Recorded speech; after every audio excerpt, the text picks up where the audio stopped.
All right, hello and welcome back to Monsters and Madness. This is our 36th session here with Bastion's Watch and the crew of the Alcantara, as well as one of their secondary titles here. But a little bit of housekeeping before we get into the recap for the session. We use music from a couple different places. One of those places is filmmusic.io. We've got information down in the panels for each of the songs we might use from film music. And we also have music from Welcome to Tal'Dorei and Welcome to Wildmount. The folks over at Critical Role let live streamers use their music, and we do because it's great music. We've got information down in the panels for those albums as well. Highly recommend you take a look. Great stuff. Okay, getting back to things at hand now. After the return of Varric and the grabbing away of Milo and Alivor, the group, aided by a familiar goblin, two of them actually, went into the temple that held the Yuan Ti, who had been doing experiments using the blood of a gold-skinned creature to curse things with the Curse of Strife, to impose the Curse of Strife onto creatures in a new and significant way, a way that in part cursed the Lushgut Forest itself. After you had all freed the spirit of the Lushgut Forest, a avatar of Malor's will, you were able to, with a little bit of help from the enhanced blood magic that Ekamos was using, defeat the Yuan Ti, free those who were able to be freed, and stop the production of any more cursed blood to be able to take the Curse of Strife and put it on others. After that, the group headed out to go meet with the lycanthropes that the Archdruid from the Nimblefoot clan had sent you on the path to. And with a now safer journey in front of you, you made your way there. And with Rufus and Ekamos going in on their own first, and with Rufus going through a trial that forced him to control his lycanthrope form, a form that is found to be more powerful than most lycanthropes. Although Ekamos was very close to mortal danger from his own friend Rufus, Rufus was able to gain control at the last moment by thinking of his former friend. And in a moment of communication, reached out to her, shared a few words, and then passed the trial, choosing to immediately go out into the forest to study with the leader of the lycanthropes there. So before we get back into the lycanthrope camp and where the party is there, we do need to wrap up what happened with Milo and Alivor, because the party had seen a familiar drow and some large furred figures grab them off to the side right before going to fight the Yuan Ti. So Milo and Alivor, while getting ready to go into this temple, you are physically grabbed and pulled out. And as you are pulled off to the side of this temple, you feel yourselves being pulled by teleportation magic of some sort, and are pulled somewhere where you do not recognize. You open your eyes after feeling that kind of shift of your body, and you hear the as you move however many miles you have moved. There's no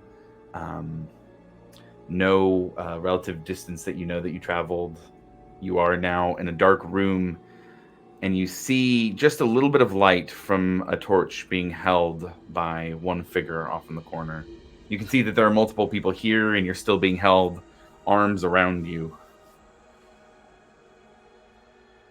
What did the two of you do? I'd like to take a look around. Sure, yeah, go ahead and roll a perception check. So yeah, definitely get bearings first. See what Sure, the fuck's both of you going on. Can roll a perception check. All for Milo. 12, okay. All right, one second. I had to figure out which dice I'm using first. And that's going to be 15. 15. Okay. So I would say that you can, with those rolls, the two of you can see that there are at least 6 or 7 figures standing here. There is one around each of you, kind of keeping you grappled for now. But there's not much to see. The one who is holding a torch stands close enough to the familiar figure, the female drow holding a wizard staff, that you can see her being illuminated by the flickering light.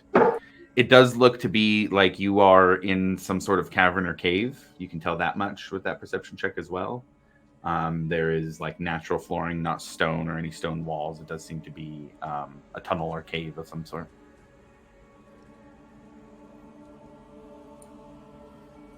I'm just gonna yell out to who these people are. Just like, who are you fuckers? Or just, who are you? What have you done? Where are we? Just kind of a little frantic, a little panicked. And the drow out in front, she speaks first. Oh, you don't like having your plans tampered with? Well, recognize the voice. Oh, absolutely, you do. 100%. Yeah, both of you recognize the voice of the female drow wizard who was also going after the pickaxe thing. Mm-hmm. Yeah. Yep. This bitch. Once I realized, I just laugh and be like, oh yeah, that's right. You mean? I mean, you could have been quicker. Huh. Sorry. Yeah. Well, this is a gift. This is the only friendly outreach that we will have, and this is as friendly as it will get. You have something that we were going after. Something that we were going after to keep safe from those who would use it for ill will. We know some things about you, and the things that we have learned have granted you this opportunity to hand over what was taken from us.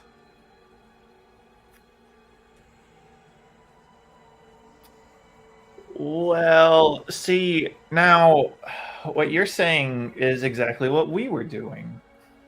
So I feel if you just let us go, we can talk this out like civilized people. There's no need for these restraints. We're civilized. Let's talk this out like normal people. I do feel as if... I mean, he's right. I do feel like we were trying to do the same thing. Because being constrained right now does not really make me want to trust you all that much. They are tight and uncomfortable.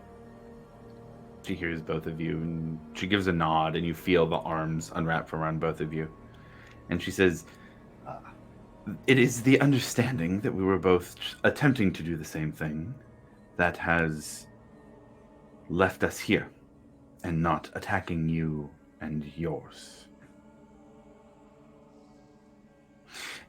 But the fact that you have killed 2 of my friends means that this is not a friendly encounter.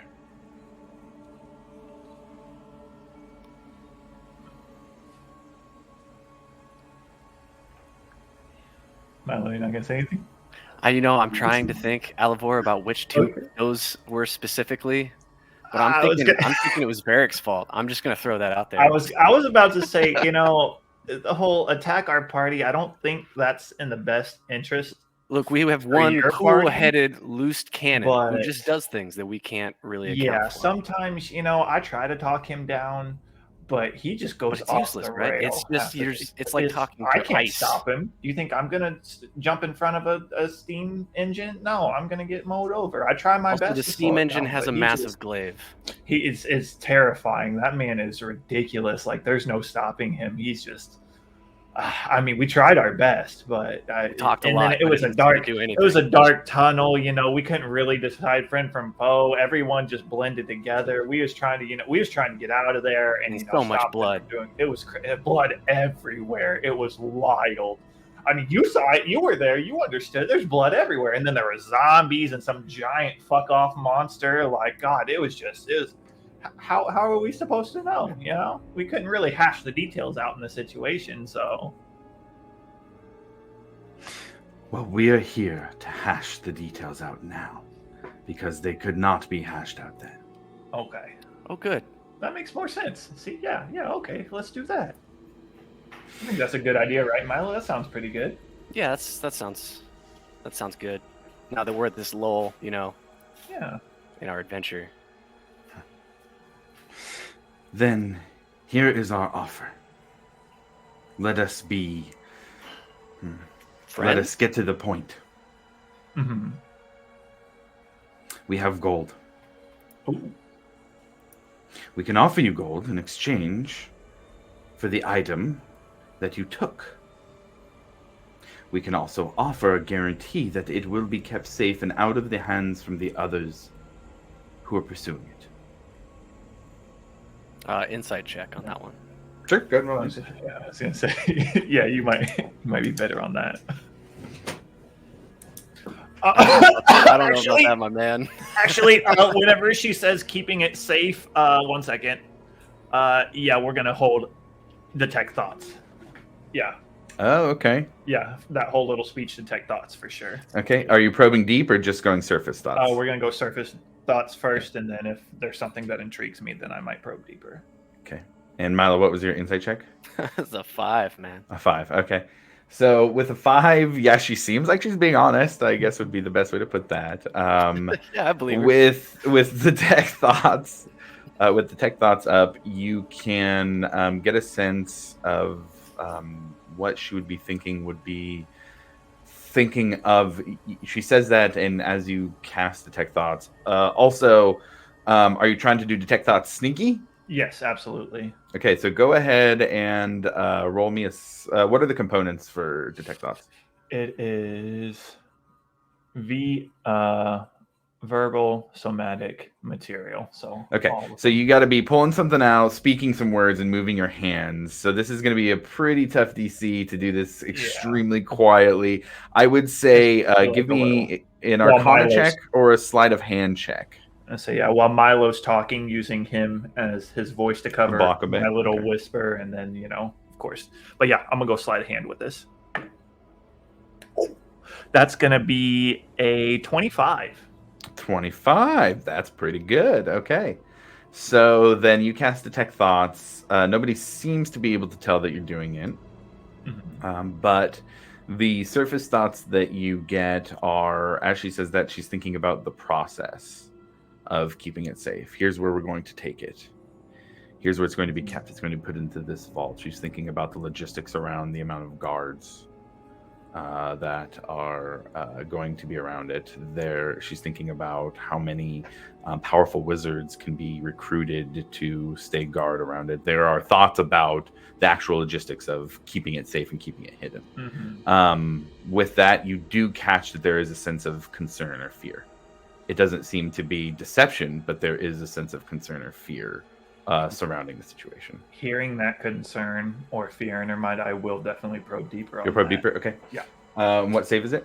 It is a Wisdom 16. Wisdom 16, okay. Okay. Now, do they know either way, or do they only know if they succeed? You can also use spell check. I'm trying to find. I think they only know if they succeed the save. Okay, I believe so too. Double check that for me, but I'll just proceed forward, assuming that. You get the sense that there is a fear that there might be. I guess the best way to say this, since it's thoughts and not specific words necessarily, is that you get a sense that there is fear that there may be leaders in the dynasty who would be willing to use that weapon if it came down to it. She wants to keep it safe, but there is a fear that those who have the authority to can choose to use it regardless of what she wants. Okay. So actually, so it says either way, the target knows that you are probing into its mind, and unless you shift your attention to another creature's thoughts, the creature can use its action on its turn to make an intelligence check contested by your intelligence check. If it succeeds, the spell ends. Okay, got it. So what I'll say is that you get that brief little bit of insight. You see her eyes narrow, and I will say that let's do that intelligence check here contested. Yep. If you beat her on this one, then you get a little bit more. Okay. She did get an 11, which is a super low roll for her. All right. So what? I'm just rolling. Just roll an intelligence check, and is what it sounded like, a contested intelligence check. Yeah, and then that's with my plus at the top there. Yeah. Oh, I rolled a natural 17. So. Okay, so what I'll say then is you kind of see her get more of a frown on her face, and you catch, I would say, a very particular phrase by staying in this time, and you get the sense that she thinks, I hope the Bright Queen can be trusted. Things have been so unstable. She has been so unstable.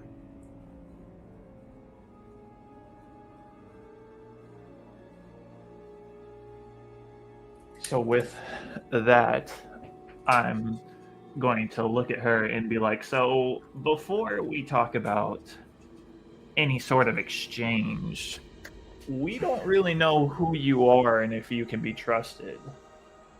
So... Oh, and she says, oh, and did your magic give you any insight into that? I mean, you know the situation. We don't know you. We can't trust you. It's nothing ill intent. I just gotta have a little bit more information before we can talk any sort of exchange here. That feels like you have taken one step away from this being a friendly conversation. This is a friendly conversation. I thought we were friends. Look, we're having a nice friendly conversation right now. I will offer you to escalate. She says, I will offer you 10,000 gold pieces for each of the arms of the betrayers that you would hand to me right now in this moment. I'm a whisper to Mile, be like, do we have any arms of betrayers? Like, what is she talking about? Does he have the sword, like, on him? I believe, Alivor, you keep it on your hip, right? I'm literally going to look at the sword that's on his hip. Oh, is that my second sight? Is that an arm of betrayer? Oh, shit. I didn't know. And I'm like, oh. I'm gonna get real close and be like, "Yeah, man." Oh, I'd be like, "Oh shit, is that what that is?" Oh god, I still didn't figure it out. Oh, that's why we were so weirded out when you just played all weird, slowly started backing up off the ship. Shh. We don't know what this is. All right, and then don't we have that staff thing too? Yeah. I mean, yeah, we got something else too. Oh, okay. And it's. I don't know. I thought we got rid of that. No, it's in the bag, man. Everything's in the bag. You know the bag. Oh, Milo, shut the fuck up. I thought we got rid of it, right? And just... God. Yeah, man, totally. Anyway, all right, so you said 10,000 gold per arms of the betrayers or whatnot. That still doesn't... I mean, it definitely ups the ante because 10,000 gold, that's a lot. I'm not going to lie to you, that's quite a bit. But in good faith, we still don't know who you guys are and know if we can trust you, though. Who are you? Like, what do you work for? What are some assurances that you can give us that it won't be put in the wrong hands? Because right now, we're keeping it pretty safe. And you gotta have a strong case to, show me that it'll be in someplace safer. We work for the dynasty. Okay. We what's the way she put it? She says, we are similar to your Argon Trust in the Empire. We go on missions on behalf of the dynasty and do things that regular soldiers would not.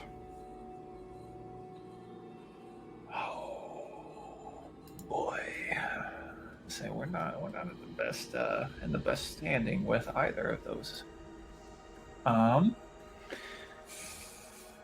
For what it's worth, Mm-hmm. We understand your position and how the Empire views you, in particular the Cerberus Assembly, and are willing to take these items off your hand to help take a bit of gaze of theirs off of you. Okay. Our Said biggest you're- concern is that those weapons will end up in the hands of either the Assembly or the Dragonborn who are searching for it. You say you're like the Ogden Trust, But different. but for the Kryn Dynasty. So I'm assuming that there's possibly other entities within the Kryn Dynasty that are somewhat similar to things such as Cerberus Assembly and other factions that are currently hunting us. Some that might actually have influence in the system that you adhere to, which means they have influence over you. We technically do not run into those obstacles at this time. I would be scared for you about the leadership that holds sway over your moves and powers. That's kind of where I'm standing, if that makes sense. Roll me a persuasion check here.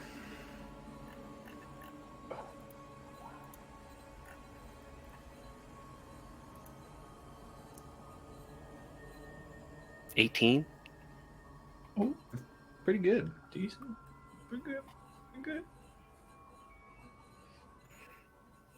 If you're so well informed, you probably know that we have been somewhat annexed from those forces that would hold sway over us.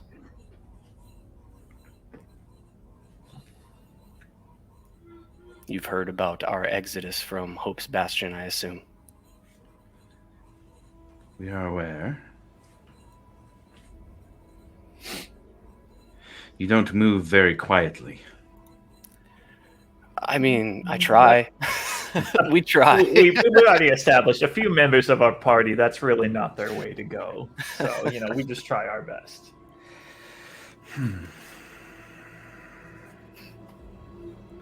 You're not wrong in that I can only know my own loyalties and those of those who are directly around me.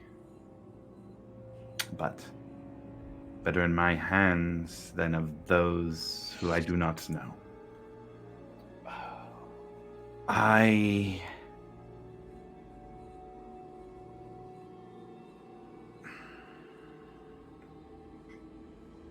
think I've learned enough about you to know that you are not attempting to use those to bring harm to Exandria. No. But you have brought harm to my companions. I need assurances, just like you need assurances. What assurance can you give me to let you walk out of here alive today?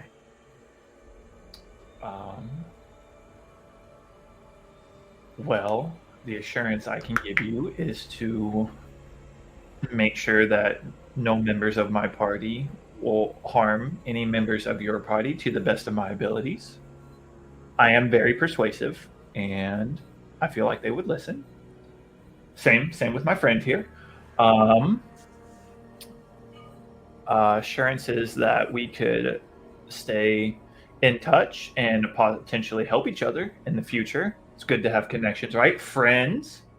We're friends now. I think we're friends. We're pretty good friends. The one sticking point that I have, though, I just can't get it out of my mind, and I know that you know that I know, is who is this Bright Queen that you don't quite trust? Because, I mean, you have me. I'm right there, but that's just the one thing. I don't quite know who that is, and I want to make sure that if we do hand these over to you, you have people you can trust and a safe place for them. Roll persuasion with advantage for that one. Yes, please. That's going to be a 25. You see her get a worried look on her face. I don't understand why you would suggest that I do not have trust in the Bright Queen. She has ruled our nation successfully for many centuries. But your thoughts tell me otherwise. I'm not saying she's a bad person, but there seems to be something going on that you're not telling me. Then perhaps a compromise. The weapons stay with you, but Mhm. we also stay with you. Allow at least 2 members of our party on your ship that you travel on, so that we may monitor these items and their use. And if anybody comes to take them from you, then we can defend them. And if you die, then we can take them somewhere that they are safe. You don't have to worry about us dying. There's quite a few of us that are there. We've been through some stuff, I can tell you that. But Sometimes I'm very worried about you dying. Me personally, yes, but any of my belongings, they go over to my friend who's kind of a fucking tank. So it's okay, it's fine, it's cool. I like this idea. I do like this plan. I really do like this. I like this camaraderie. Here's the word again, friendship. This friendship, I like it. We will definitely have to go back to our party because we can't just show up with 2 random people and be like, hey, these are our friends. Some of our friends aren't as trusting as us, so we need what's the word, need to let them know we can't just spring this on them. Well then, we will be watching, Okay. we will be waiting, and we will be listening. How do you do that? Like, how would I signal you that everything's good to go or okay? I will be contacting you via magic and asking when we can join. And if we do not like your answer, then we can simply show up, kill you and your friends, and take your weapons. This is still a courtesy, and one born out of convenience. Do not mistake it. Just for my own information, if this were to go very well, I think it will, and the trust is shown both ways, can we expect a working relationship in the future? Seems a little one-sided for us to show you something if we get nothing in return. Right. And if you're curious, it's probably more information than anything else. We're very useful. We've done quite a bit. I mean, you've heard stories of our tales, the Bastion's Watch, and all the crazy, amazing things that we've done throughout the country. We can definitely be of use. So great working relationship. And I wouldn't mind trying to move towards softening relationships between the Dwendalian Empire and the Kryn Dynasty. It's been going on for too long. We gotta do something. Stop killing my friends. Yeah. Agreed. We will have a good Absolutely. relationship. One that could be seen as give and take. I am all for that. That's good enough for me. Just throwing Absolutely. it out there immediately. Yeah. And I hope that we can adhere to it. Oh, we will. We will. Well then, we will be contacting you shortly. Let us know your answer.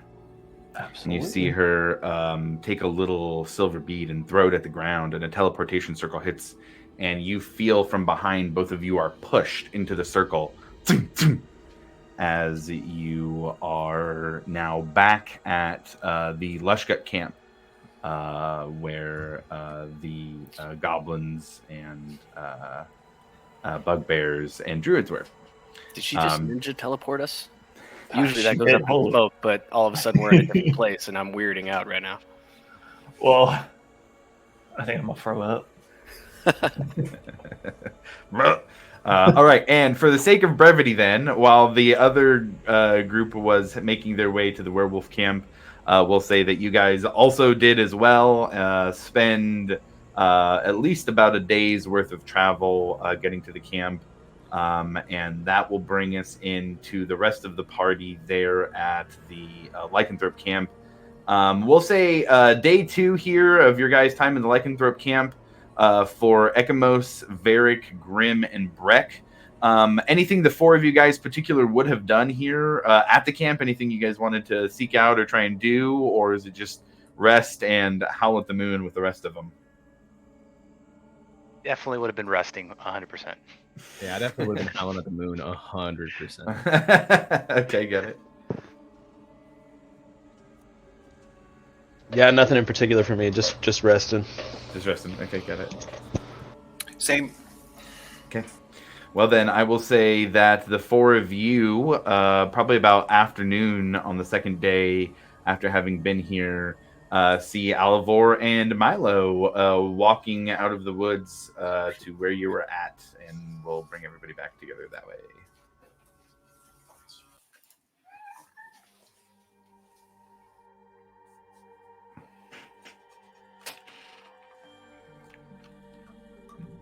Milo and Alivor, you guys see some gruff-looking guards, but they seem to be expecting two people looking like you.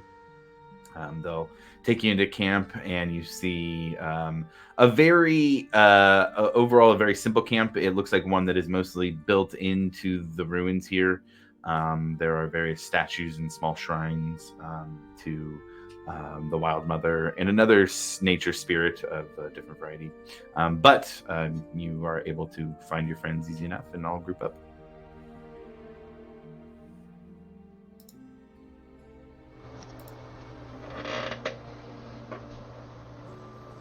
I think you were muted there, Alivor.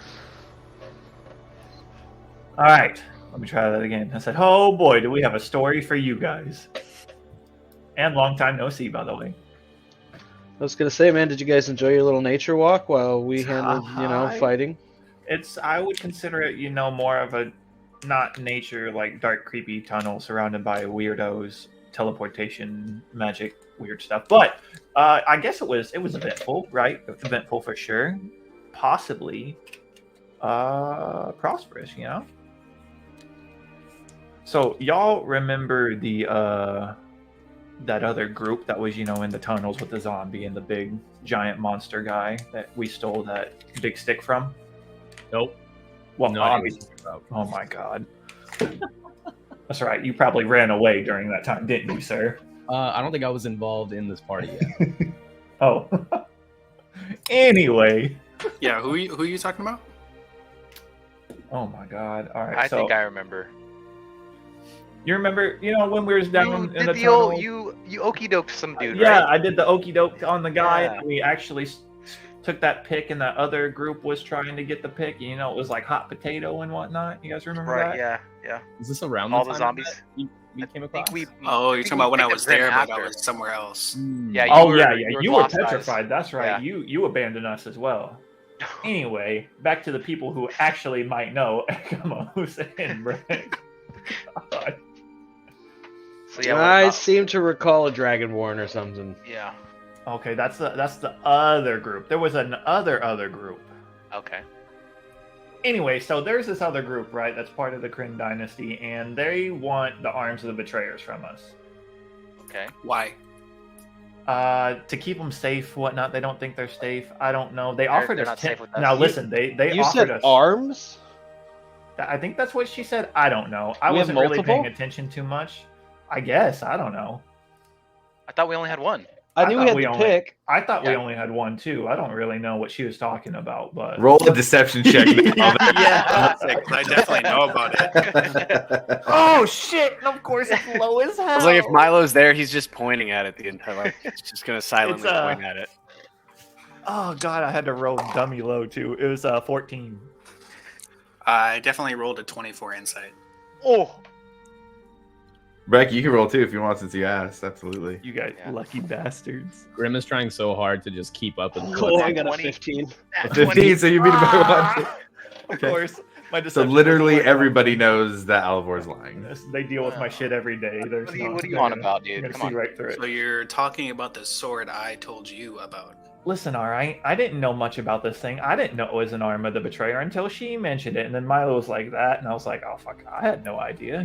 It's a sword. It's a weird looking one, but it's a sword. It don't act like no arm of betrayer. It ain't done nothing. Yeah, right? Inside check. I legitimately don't think it has done anything like crazy. It has That's spoken to nothing you. crazy. I Like was a saying, bunch has of spoken spiders to hanging you. from the Spoken ceiling to the fall down on your motherfucker. head or anything. Wasn't that one where we were on the boat and you were like talking weird shit to it? And then Yeah. walked away? Actually, crazy, I'll say that out loud to remind you, but you'll have to go back and look because that was out of game that we talked about that. Also, if an insight check does matter, it was a nat 20. Is that contested? I mean, unless I roll a nat I would 20. say so. Yeah, that's gonna be pretty tough to beat. Yeah, no, I didn't beat it. Yeah. A lie. So what's going on, All Alivor? right. Oh, don't you look at me, Ekamos? Don't you fucking look at me and tell me about lies and things talking. I'm not having lied about anything. Mr. Blood Boy. That was a lie right there. Bloody siren. Listen, all right. That's what I do. Okay, I can't help it. All right, I can't help it. Anyways, so what if it's talked to me a little bit? Okay, it hasn't said. Well, I mean, it is kind of saying some off the wall stuff, some spider lady. But I told it if it went too crazy, I was yeeting it into the ocean the first chance I got it. So don't worry, I got this under control. Anyway, back to That's the not the end of something, right? yeah, but it gets it away from me. That's all I care about right now. Come on now, it won't bother us anymore for the moment, at least. So you say. Anyway, we're getting off topic here. Back to the people who want them. So they want these things, the pick and the sword, I guess, and they offered 10,000 gold pieces per item. So I don't know if y'all are good at math, but that's 20,000 gold right there. That's a lot of gold. I was this close, but then I had to have a conscience and be like, oh, can we trust these people and whatnot? So long story short, they want to send 2 of their party members with us on the ship to just be with us, to watch us, make sure we don't do anything fucky, and just in case if something happens to us, they can protect the things. She did kind of threaten to attack us and kill us. I told her that wasn't really a good idea because we all know how that's going to go. They're going to get mollywopped. But maybe potentially. Stop, Josh. This is RP. It's RP. Leave me alone. But yeah. So yeah, they want to send 2 people with us to watch over them because we weren't just going to hand them over to just anybody. But yeah, that was pretty much the gist of it. What do y'all think? I told them we would have to come back and talk to y'all because I knew we showed up with 2 random people that might get the old Chris treatment. So looking dead at Varric. What group are they a part of? Yeah, where is this authority coming So from? apparently Just assign they're equivalent to the Argon Trust, but for the Kryn dynasty, is what they said. the same Argon Trust that's getting bullied by this Cerberus Assembly. No. See, you're thinking of the Dwendalian Empire's Argon Trust. They're the same level, but for the Kryn dynasty. That's what I mean. Yeah, if they're comparable, then I'm not too frightened. That's what I said. They That's work why I was for like, the- okay, you can try to kill us, but you see They how work that for- works. Or the Kryn dynasty, or it's they're like a subset. No, like- they're the Argon Trust of the Kryn dynasty. So their intelligence gathering network Yeah, of the Yeah, of pretty the Kryn much. dynasty. yeah, of the Would Kryn It'd be dynasty. nice to have Any of access us to. know? if I Right. might Of like a say. group or something like that in the Kryn dynasty, anything like that. I don't really know that I can think of off the top of my head. You guys can roll a history check. Yeah, let's do that. Do that. We could do group history if everybody's around. Yeah. Yeah, I did a nat 20 again. Oh, there you go. I was gonna say I got a 15, but we'll leave it up to Yep. y'all Go to for it. tell everyone. And what was the specific question around the dynasty? If so, you know how we're comparing the Argus Trust from Mhm. what is an equivalent of that in the Kryn dynasty that we might be able to connect the dots, and then Oh, also I see. Yeah, absolutely. So, of that nature and stuff like that. yeah, and with that natural 20 up there, there is a known group called the Lens. And they often do work of the type that was described by the Drow Wizard.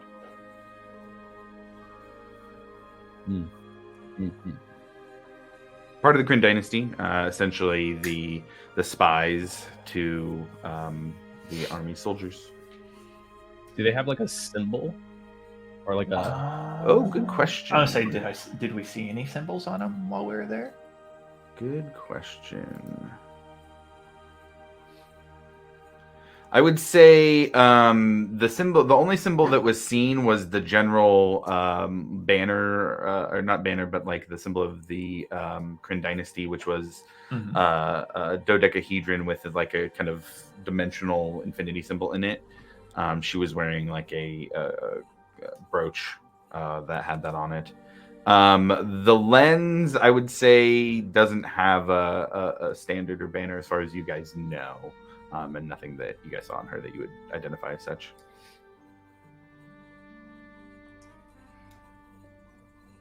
I don't know, man.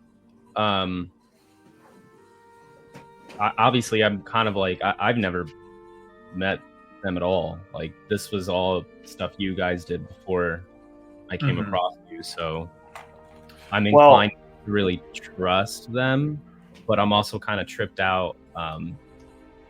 I know I've confided in Milo and Breck about it, but before I left, Alvor and everybody else, I don't know if I shared it with you. I can't remember, but before I left and before we left my ship, Nora did give me something that I guess I had as a child when she found me, and I just got it back, and I don't know what it means. I have no. I'm working in the blind here. And I'll take out my necklace and I'll show him. And yesterday, or a couple nights ago, after we had done the whole saving thing, it was kind of like I had a moment where it was kind of heavy, and I was just looking at the stars, thinking to myself, and I had a conversation with somebody, and they seemed to recognize it a little bit, and it's the most information that I've gotten about this thing since I've gotten it. And it seems to be connected to the dynasty somehow, some way. Oh. And I don't know. And before I left, Nora did say, like, somehow, some way, she feels like destiny is intertwined. It's a lot of weird stuff, and I don't know if I really believe in it. But you're saying they worked in the dynasty, like. I was gonna say, like, I'm with you on the whole destiny thing, but I mean, if we can get more information, I mean, I feel like bringing on these people, they could definitely at least give you a little bit more nowhere to go. They might have seen it. I just don't know where that road leads, and that Right. scares me because I'm dying to know where I came from or who I am, but at what cost is that? And I don't want to put you guys in danger. Oh, we're not going to be in any danger. We're fine. We're barely standing now. It's okay. I think even just past these new people, I can send maybe a letter to our friend Zarn and ask some questions about the amulet if you don't mind divulging some information to him. Yeah. And as you say that, you feel a punch on the back of your leg. Oh, hey, Milo, how's it going, man? The fuck? Turn around. Zarn's been with us for a little while now. Oh, he's been there. Oh, that's right. Okay. I had no idea. No, I thought you lied to me, Josh. I thought the whole Zarm thing was just to throw me off of Varric's trail. No, I thought he was there. Okay. No, okay, man, cool. I threw out a counter spell. I did not want to throw out because I knew you would, and Zarm was there in your place. Right. So, look, Yeah, obviously, I'm gonna ask him there's a lot of. I know this is a lot of like what ifs and everything. It just keeps going in my head. She said something about destiny, and she feels like that's where we're headed. And out of nowhere, these people that happen to be from the dynasty, as soon as I find out that this one thing that I have no information about is now connected to the dynasty, kind of freaks me out. Sometimes things have a way of playing out. I mean, you don't have to, like, if they come on here, which I think's a good idea. If worst comes to worst, we bop them, and then the other people come in, and now there are two more people down. Like, it's gonna be bing, bing, bonk, whack-a-mole out here. But shrugging over to Varric there, too easy. But I say, yeah, we can, like, if we do take them on, you don't have to tell them anything. Just be like, hey, I found this. What does this mean? And then depending on what they say, if you want to divulge anything, I mean, shoot, have you asked his arm over there? I didn't even know he was with us, but He's like eating a plum. It's just like the plum is just like running down his face. We literally just met like 2 days ago. oh, good. Yeah, good point. I came from the dynasty, but I haven't been there in a long time. Yeah, I've been doing my own thing. I mean, I know some things, but He's good people. same thing. You could just this. so you could tell him Looks familiar. just don't tell him anything about the backstory and whatnot. Yeah. No, I got it. Look, just if you can take a look at this and tell me if it rings any bells for you, I would appreciate it. he takes a look. Still eating a plum. So he gets down to the pit, throws it down, reaches into a bag, grabs another one, and just starts going at it. Chain eating plum. I'll just hand him another one. Oh fuck yeah! You're my new favorite person. Well, it doesn't feel magical to me. Overall, like it doesn't. My identify doesn't seem to work. As you see, like a purple glow goes over his eyes.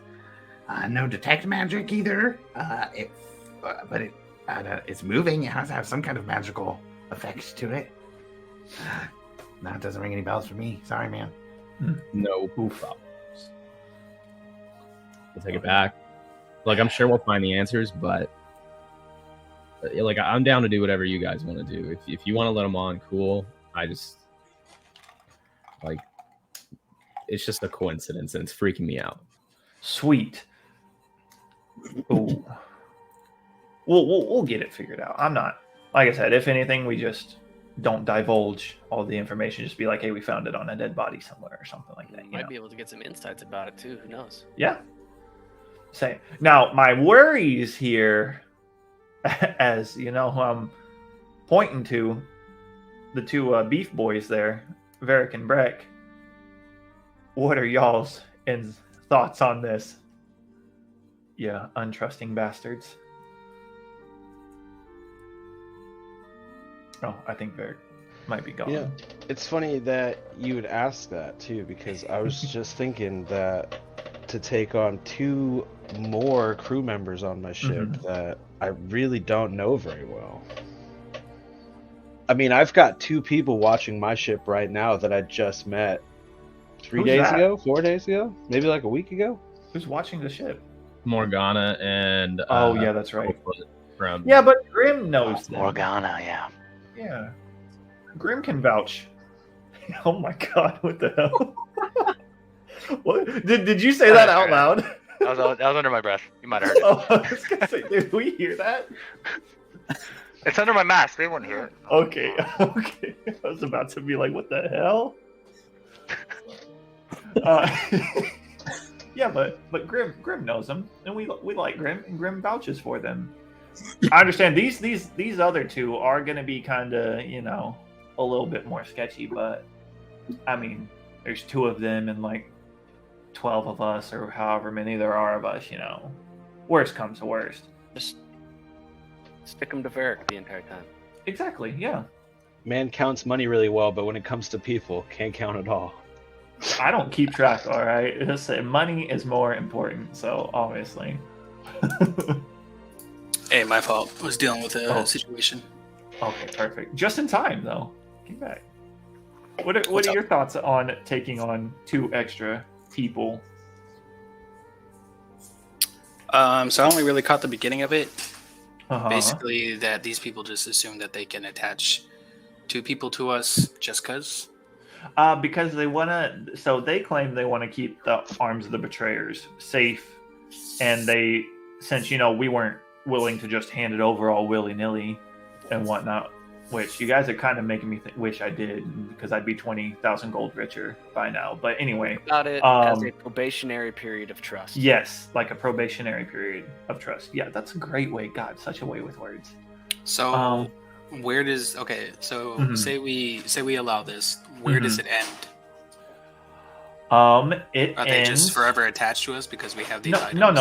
No. They're just to attach to us for a little bit to pretty much establish trust and to make sure that the arms are in the safest position possible, whether that be with us, with them, whatnot. That our goals kind of align to make sure that the arms of the betrayers aren't used against, aren't used for bad intentions. So then my next question then is, how do we know that they're trustworthy hands? See, Did you hear when we did the investigation check or whatever, or the history check, something like that, for who they might be working for? I think I heard you roll, but then I had to go. So we narrowed it down to a group called the Lens in the Dynasty, kind of like how the Argus Trust is, but that's their name, the Lens in the Dynasty. Yeah. Okay. So they work for them. Yeah. I will ask the party, though, does anyone know anything about the Bright Queen when it comes to the Kryn Dynasty? You guys can all roll history checks? Yeah, let's do some history checks, sure. I would like group history check. I'm trying to remember if Chris said anything. Chris told me about the Luxon. Mm-hmm. He told you about the religion and about the Luxon, correct? And the orb. I think that's all he said it was called. Mm-hmm. Yeah, the only thing he was explaining a little bit about the reincarnation involved with that because he was away from it at the time. But he didn't mention the Bright Queen. I don't believe so. No, I don't think so. I also shared with the group, Varric, about that conversation I had last session, how somehow, some way, the necklace could be connected to the Dynasty, and how it's freaking me out that there's a coincidence there that now we're running into people from the Dynasty. Very big coincidence. Is it though? I mean, we had a run-in with them early on. Yeah, but not this beefy though. I did not. So that's why. God damn it. I rolled a 12 on the history check. I rolled a 14. 9.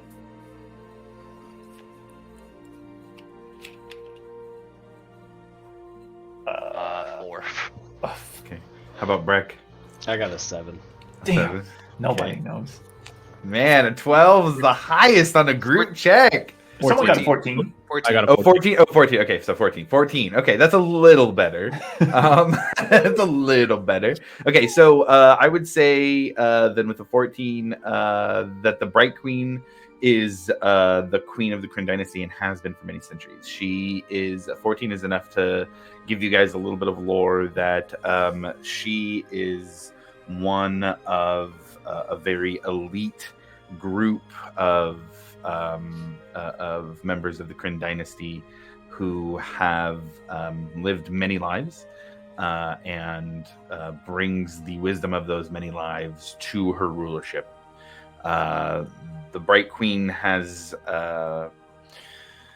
had tension in particular with the Empire and had a lot of ill will towards the Empire for quite a few decades at the very least. And she was the one making the decisions during the War of Ashen Light. Well, I remember reading a book back then. And I know she's a queen, and somehow, some way, they've lived many lives, and she brings that wisdom in each life and hates the Empire. Okay. Hey, well, that's two of us. Anyway, but so that was my only sticking point, is because sneaky dug in some people's minds a little bit. So the leader of this group that proposed this thing, she was thinking about how if the Bright Queen can be trusted and that she is somehow unstable. I tried prying information out of her, but she didn't really give me much. She kind of shut off after that.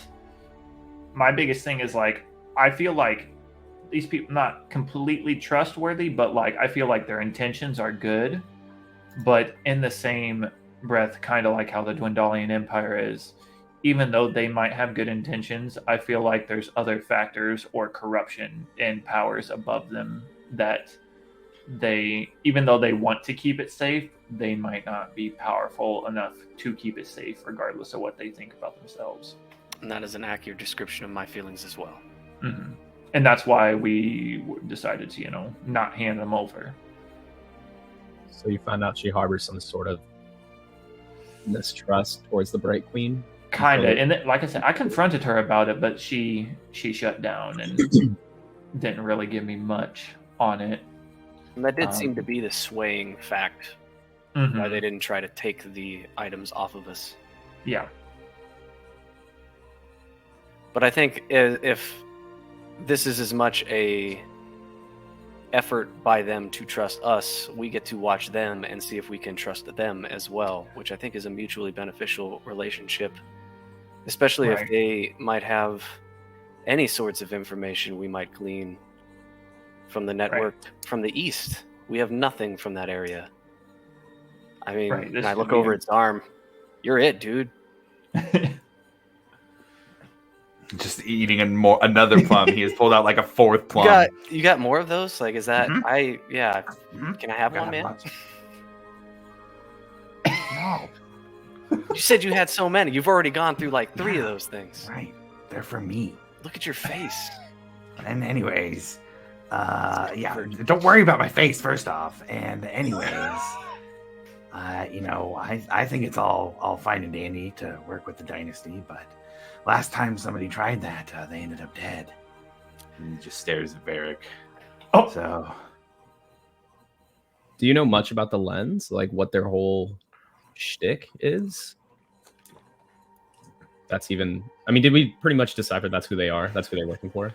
It seems like it. Yeah. Okay, cool. Yeah. Secretive spies. I know a little more than the average member of the dynasty, just because my brother was also part of their group. They don't often send them deep into the Empire like they did here. That's very dangerous, and they only did it because they had the cover of the mountains and the forest.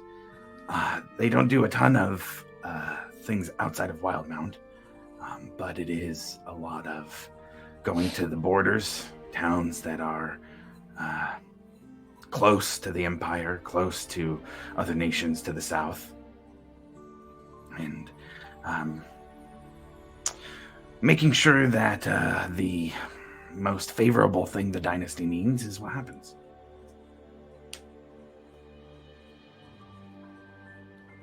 You know who the leader of the Lens is? Like who runs the big picture? Any names I know are at least 10 years old.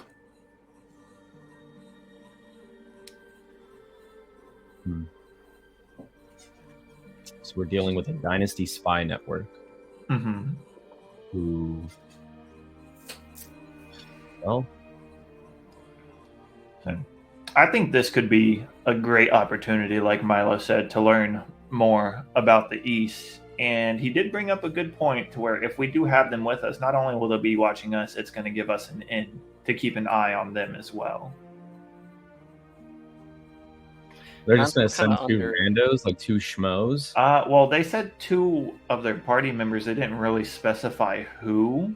I doubt the leader would come with us because I don't know, but they just said 2 members of their group. Yeah. They said they would be contacting shortly via magical means to ask our answer. So I would like to, get a group consensus before that happens. I don't know how shortly is, but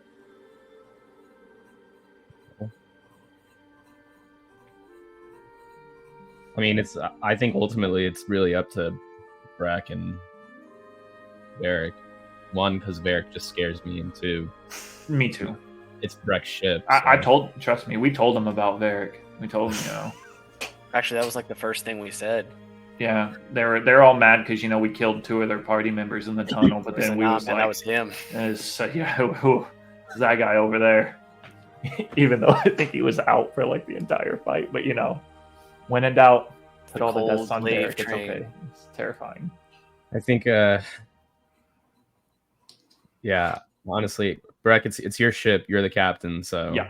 If you don't want 2 randos on your ship, or if you'd rather talk to this person directly and tell them, hey, like, you have to talk to the captain. Like, I think it's your call. It's your ship. If you don't want 2 randos on there, then I'm down for that. But if you are willing to have them on there, then I'm down for that as well. Like, I agree with that sentiment. So the only sticker I have is if we do say no, There it is. Be ready to fight, guys, because they will be did attacking promise us. multiple. They did bring it up multiple times. They were going to attack us and take it We're from very us. adamant about it. I told them it wouldn't be in their best interest, but they kept just bringing it up. But yes, I believe I'm on Grimm's side here. Sounds So- like some very trustworthy people. Yeah, they Listen, kidnapped the two well- of you and said, Well, they kill set us you and free. take it, or they take these people with you." teleported us. So listen. You guys are making it sound way worse than it actually was. We don't exactly have the best we- track record. We kind of, listen. All right, they took me and Milo. Like, come on now. What do you guys expect? They let us go. We were able to talk this out. Adults conversation. And like I said, I think it's a pretty good idea. Like I said, if we can always change our minds and just bonk. I mean, I don't recommend that because that'll just cause even more trouble. So, like I said, I think they really do have good intentions, at least from what I've gathered. Because they say things, but their mind's another thing, and toiling around in there and whatnot. So, but I think they mean well. It's just I don't trust those above them. Why don't we just have them talk to us like face to face, like directly, instead of just having you two group on group? Yeah, We group can on group. totally do that. I mean, too once they get Yeah, over here. we just gotta That's a wait great for idea. Yeah, the Oh, just yeah, wait. size them up. I like it. yeah. Set them up, see what they're doing. Let's Yeah. not wait for the facts, and we'll send a fax back saying, "Yeah, cool, we're down." Like, let's. All right. Well, we will have to wait for the facts to come in for me. Yeah. Back and tell them to, for us to tell them to. Yeah, Just a small fax, Yeah, not I a- just not a want them to big show me fax. Carfax is all. That's really Oh, what okay. Carfax in person, in writing. Right. Okay, I like that. That's a good That step. way, See? Derek and Breck meet They them can- face to face. And I have no idea who these people are, so I can meet Right. them face to face, and we can Right. just lay all the cards out on the table and see what they're about. And if we don't fuck with it, then we'll see where that goes. But if we can come up with like a group consensus and kind of cut out the middleman and not do this weird game of telephone, then I prefer that. Okay. Breck, sound good, Derek? I mean, what's weird is like that probably could have been an option from the beginning, instead Yeah. of kidnapping two people and then using intimidation Listen, to try to get their way. we did. So on their defense, we did kill two of their members in the tunnels. So it's kind of understandable why they did what they did. Did they attack you? No, they just, I guess you could say kidnapped, but they let us go as soon as we got through the portal, and then we just talked it out. And this is what No. we've I come mean, down I to. mean, in the tunnels. I don't think they attacked us. They were the group they were just trying to grab it and go. But, we were so hell-bent on, no, we're taking that fucking pick home, that we just attacked everyone that went for the pick. So I think it's kind of our fault, but, we don't have to bring that up. So, yeah. Well, I it's say up we to you. It's up to you, Breck. But personally, I would have to say no. Of course, God. So not even the whole kidnapping thing. Like, you put that to the side, the intimidation, all that. I honestly think this is just too much of us to try to bite off right now. We're already dealing with our own spy network. We're dealing with the Cerberus Assembly. We're trying to put our lives back together. Why do we need to reach out and involve ourselves in more things? We haven't even made it to Amman.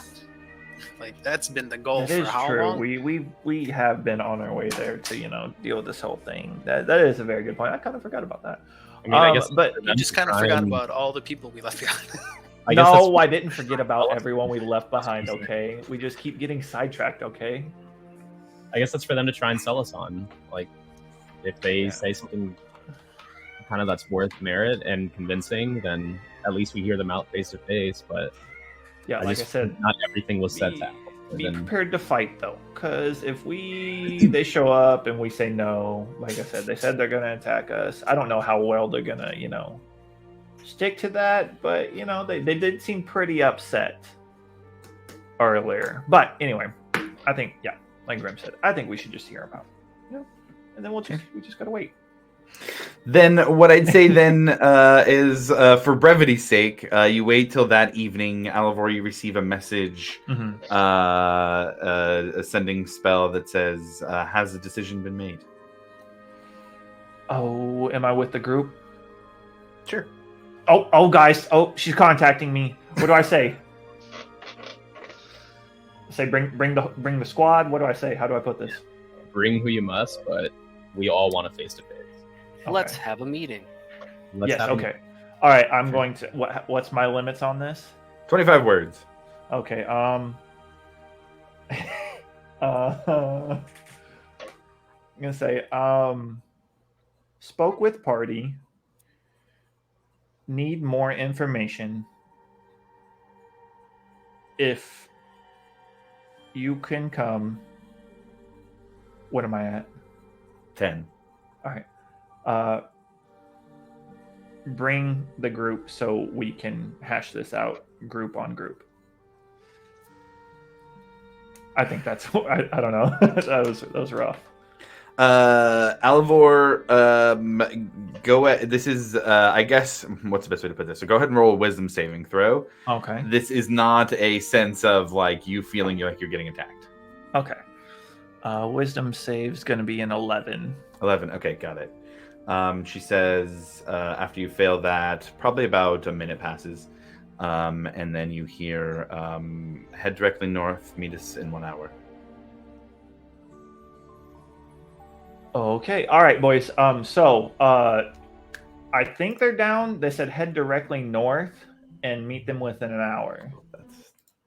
So they can Yeah. ambush us. no, they're not going to ambush. Come on, we're the kings of ambush. You think we're all just going to walk willy nilly? Hell no. My ass is We going in the always do shadows. that. You do that. Me and Grim and Ekamos really like to go into the bushes. And Milo does his boot flying thing. I mean, Rex really the only one that's been. I don't say this often. Hey, but I'm dickhead. on Alvor's side on this one. That is very factual. As soon as something happens where We just poof, poof, Yeah. gone. Okay, give me 30 seconds. I'll be right back, and then we will just have it be. If everybody's choosing to go, then we will have the meetup happen right after that. He's setting up the map. We're getting ambushed. Yeah. Listen, we're not getting ambushed, all right? We'll be fine. Comes back. Okay. Hey, you guys want to see the map? Well, I Your mean, letters obviously. That's why I said we're going to talk this out before anything crazy happens. But that's why I also said, The nearest person next to I'm me. genuinely if we say, terrified right now. yeah, I'm kind of. Scared. I mean, I'm kind of scared. I mean, we did. If they're able Killed- to just teleport you like that, they're probably pretty powerful. With ninja. Oh beam. yeah, they're the fucking Argon. Ninja. They're the fucking Argon Trust for the Kryn Dynasty. They're not just no Joe Schmo. That's why I'm like, Exactly. oh Just- What's I about just love the fact that Ekamos is just going, oh, Morgana. yeah. It's like under my. Oh, Morgana. Okay, so as a group, you guys travel. I would say Zarm asked to come with you guys if you would like him to Yes. come with as well. I would like to have Zarm. Okay, got it. He does kind of give a comment of, my brother was in their group, in their crew, so maybe I can help mediate. Yes. Push forward. And heads off with you. And so the 7 of you head out, and after an hour, you are essentially all hearing the teleportation magic as you see.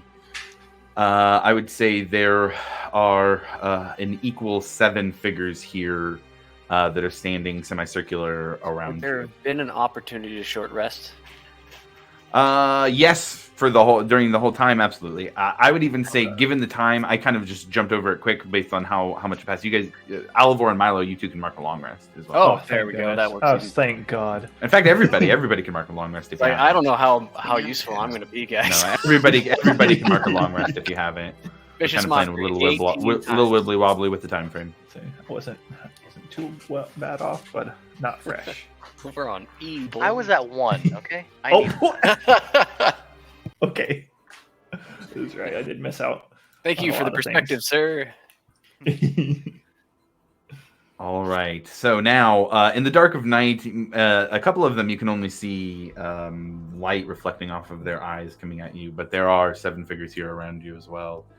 And the drow wizard, she steps forward with a familiar staff with the red orb on top of it, and says,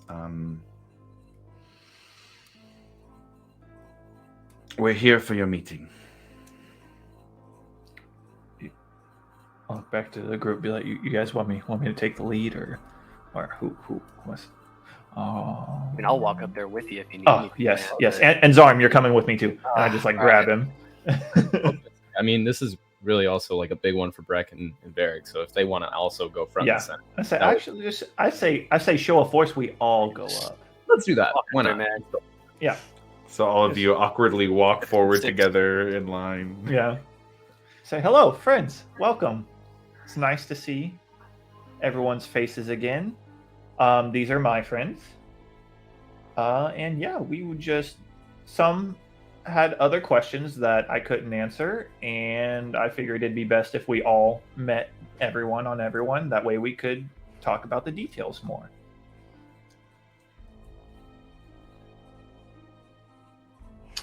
Well, then you're free to talk about the details. Oh, that's what I was asking you. I'll look over at Varric. You had some questions, maybe, sir? Anyone, please? Bumping a log here.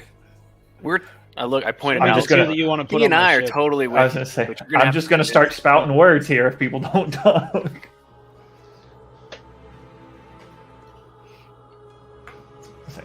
Say, one of the concerns was what two did you want to join our party with 2 of your members? I'd let you have your pick of the 7 of us here, which you would like to travel with you. Oh well, we don't know who's all here. Could you introduce us? And she kind of taps on her staff, and it lights up with like a kind of moonlight glow. And you see some of the figures step forward, and she says, "We have more arcane based in our group, as well as those who are more well versed in combat. That is unique to the dynasty. Essentially, what you guys can choose is there is an option of Graviturgy Wizard, a Echo Knight. There is a Ranger Tracker. There is on top of that, we already had the fighter. So then we have 2 who look like they're probably a mix of martial and arcane abilities as well. Do they have like emblems and stuff on their person or like on their clothes that like kind of solidify? I mean, we've already pretty much guaranteed that they are working for the lens, but for story purposes, like, do we see and connect those dots? Like, yep, that's definitely like connected to that. I'd say go ahead and roll a perception check. I have another mechanic question when you're ready, Josh. Okay. 18. 18. Okay. I would say you don't see anything specific that says there in the lens. You can tell that they are outfitted with dynasty gear, nice gear. There isn't a lot of in particular, like soldiers branding on them, so to speak. But you can tell they are official dynasty at the very least. Nothing specific for the lens, though. But at the same time, that makes sense. Right. Yeah. That's why I didn't want to like. Yeah, nothing that confirms, but yeah. Yeah. There's also another way to go about this. I could just ask them outright. I mean, I was going to, but if you want to do it, you No, all you. please. And No, Milo, no, what it's was all your what was your mechanics question? Learning spells from somebody directly. How does that run down again? Wizards can teach you to other spells. You'd still have to use the resources to add Get it in on there. paper, right? But, Mhm. okay, cool. So Graviturgy, huh? It just kind of meanders on over towards that guy.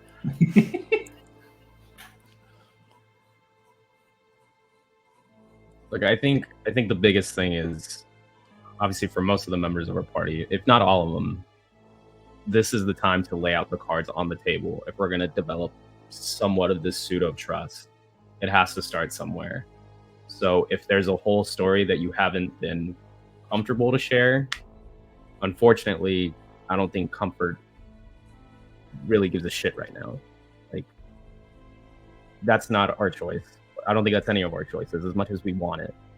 So if there is something that you are holding back based on the information that we got, now would be the time to share it. And I say this as respectfully as possible, being as I've never met you or any of you, but these are my friends and I care for them very much. So if I'm going to allow you to be a part of this, you need to give me something in return. And I promise you I will give you just as much. But all we know about you is that you're able to pluck two of our strongest people out of the air and, you know, tell them something and bring them back at the blink of an eye. Somehow, some way, you're connected to the dynasty, and it seems those dots connect to the lens, which is impressive in itself, because I've only heard whispers of that, as much as I've heard whispers of the dynasty.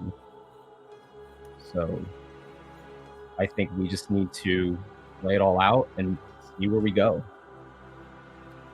What is your end goal? What do you want? Because if we want the same thing, fantastic, but we don't know that.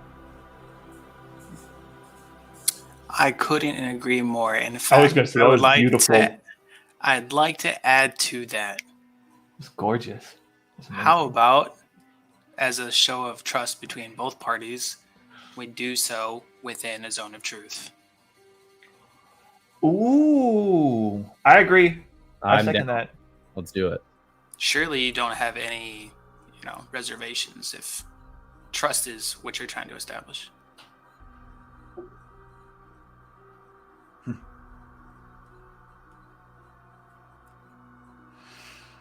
I'm willing to stand in the zone and speak on these matters, if you are as well. Naturally. Is it just you that's going to stand in it, or is it all of you? Mechanically speaking, how many people can fit inside a zone of truth? No. So we got 14 people around right now. So if you can just one big old zone, that'd be nice. It says, until a spell ends, a creature that enters the spell's area for the first time on a turn or start this turn, they must make a charisma saving throw. It doesn't say a number. It just says a creature. Spells area. Let's see. It's 15 feet. Yeah, so Oh, we could all fit. We'll Yeah. fit. Maybe. 15-foot radius sphere. 15-foot Sure. radius, so 30. For feet the in sake of this, diameter. sure. Yes! Perfect. I'm gonna sit down, crisscross applesauce, and I'm just gonna be like, And when I do so, just to make sure I get the desired effect, I am going to heighten the spell. Ooh. Actually, wait, did I choose heighten? I think I chose heighten. Let me double check. I don't know what that means, but I hope you did. Oh god, I don't know if I did. Meta sorcerer shit.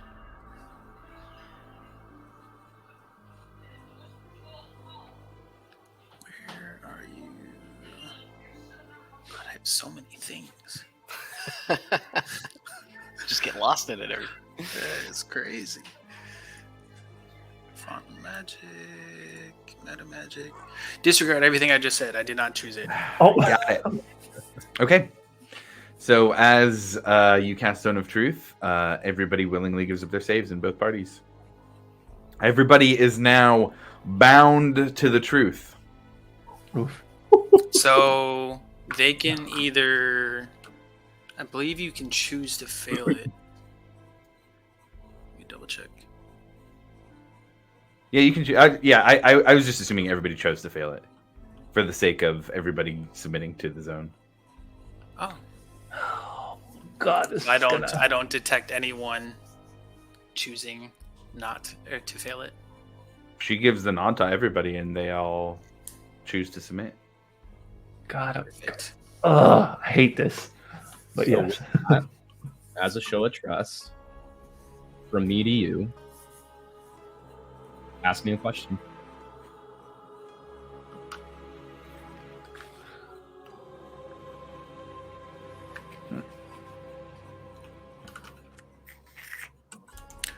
I would like to just throw it out there to anybody who's unaware of like how this works. Mhm. Any affected creature is aware of the spell and thus and can thus avoid answering the question to which it would normally respond with a lie. Such a creature can be evasive in its answers as long as it remains within the boundaries of the truth. Okay. That helps. Thank you. First question then is, why are you all on the run? Is anybody who wants to answer? She asks. Why are you all on the run? Why is it that you have spent time defending the Zemni Fields and are now here in the Lushkat Forest? I genuinely wanted to create a place where everybody felt welcome. And because of that, we got set up, blackmailed, exiled, and now we're under the run.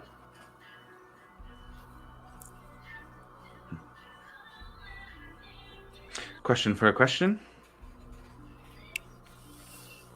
Yeah, Derek, ask away. Mm-hmm. Mr. Interrogation. What's your end goal? Why do you want them?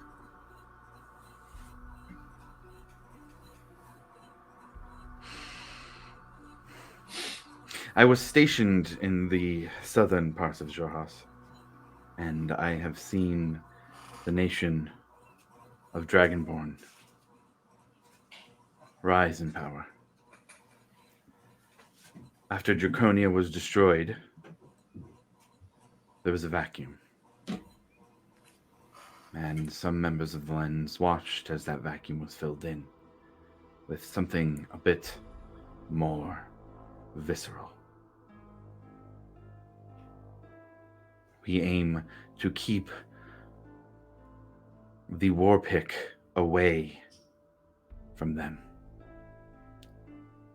We know that they aim to use it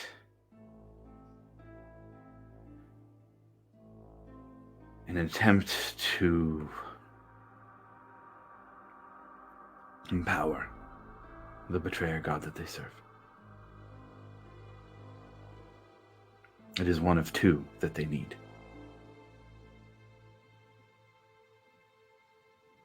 Our end goal, if we could achieve it, would be to destroy it. But to destroy a weapon that was forged by the will of a god is not an easy task. But is what we would do if we had the ability to. At the very least, we aim to keep it secret, to keep it hidden, to protect it.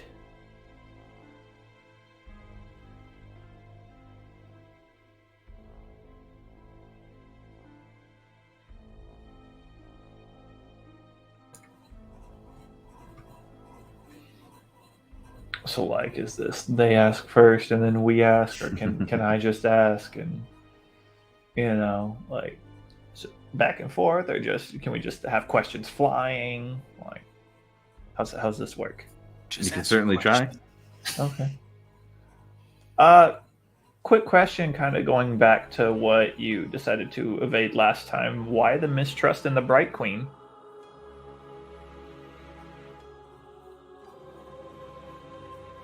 And she, kind of an interesting thing here, she looks around to her party and has a bit of a look of shame on her face. There are whispers that the Bright Queen grows unstable in her later years. She grows beyond 1,200 years old.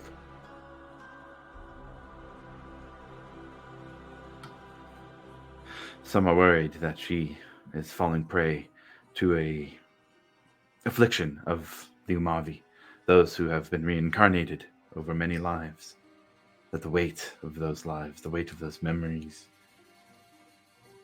can break all but the strongest minds. There are some who fear she's on this path.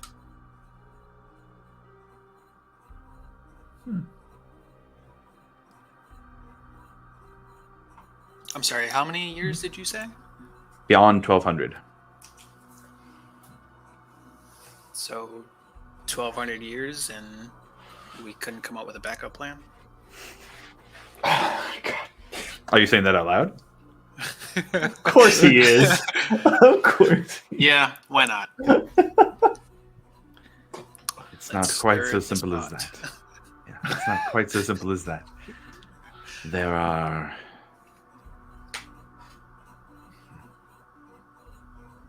our religion is very tied to the reincarnation cycle.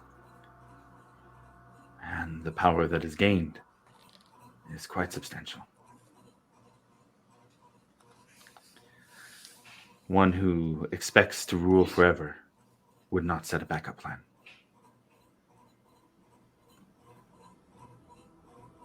But you're aware that this can occur if someone reincarnates too much. It has happened to those of weaker will than the Bright Queen.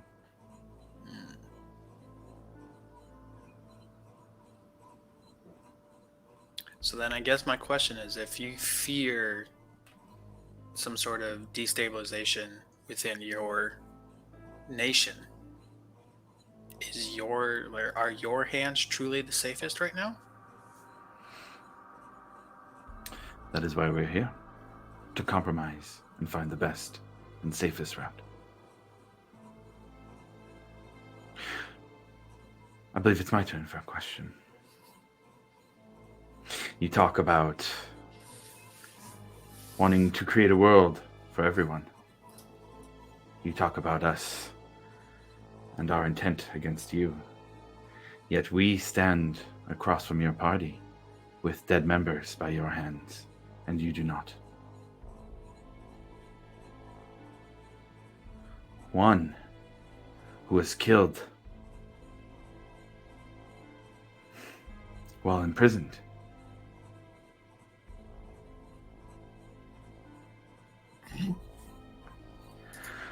How can we move past this? That when one of our own is killed in cold blood, that we are not to give the same consideration to those who killed him.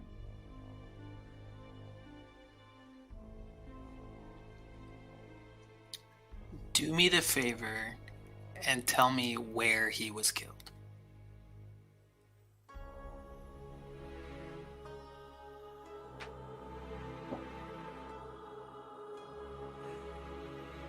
Was it in Shorehouse?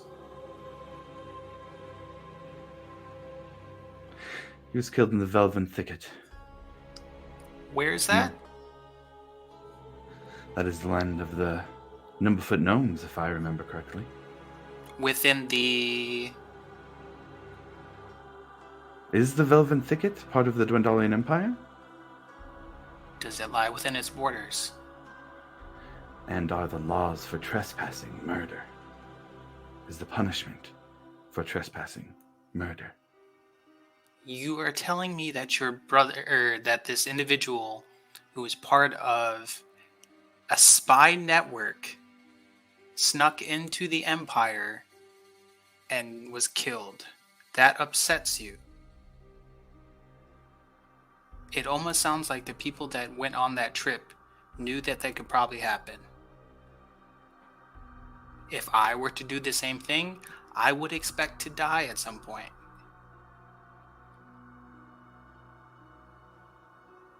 Go ahead and roll a persuasion check on that. Saucy. That is a natural 20 for 24.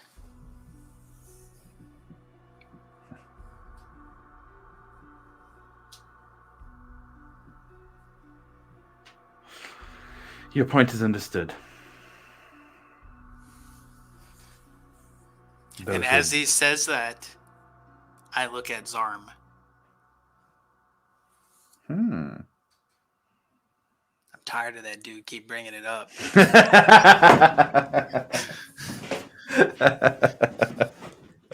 My brother this, my brother that. My dead brother. Oh no.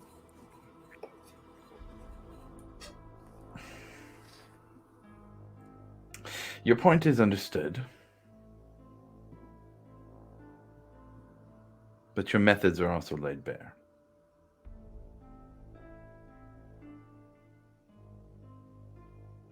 Effective ones.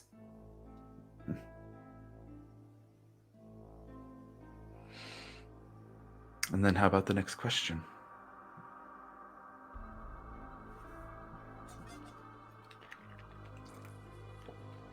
Breck, you want to shoot away? You got anything? How many of you can cook? Well, he looks over to a large bugbear, and to anybody who looks over to the bugbear, I would say, besides Grim and Varric, for Ekamos, Milo, Breck, and Alivor, interesting sight here, you would actually recognize this bugbear as the one who was in there who had died down beneath. Oh. But he stands here, and she points to him and says, he's quite the master on the grill. He usually prepares when we're not eating rations. It's quite good with a blade as well. I don't know if he's that good, but I'm not saying that, obviously. But You ever been on a ship before? Are you asking her or the bugbear? The bugbear. She says, I have served on Dynasty ships. This isn't a free ride. I can carry my weight. I hope so. fight off Last any- time we saw you, you didn't do so well. The last time you saw me, we were fighting Dragonborn and zombies, too.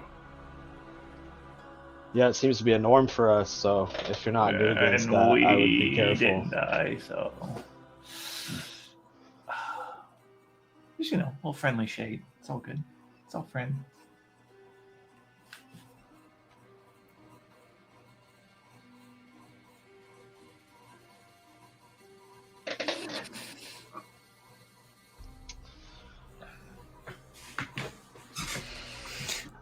I will serve on your ship if you would have me there. I would protect the arm from anybody who comes after it. But make no mistake, that would be the main goal. Protection of the weapon.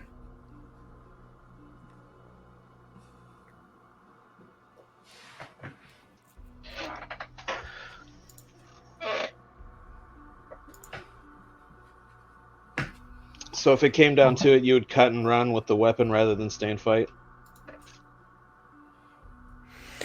If it appeared that you were all going to lose, and the weapon would be put into the hands of another, then I would take steps to leave, yes. And you all feel the same way about that?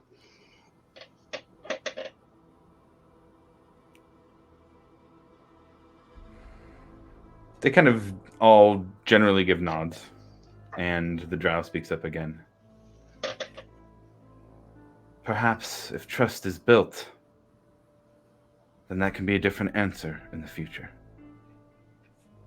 But right now we have one thing in common, and that is that we do not want the will of the Talon to fall into the wrong hands.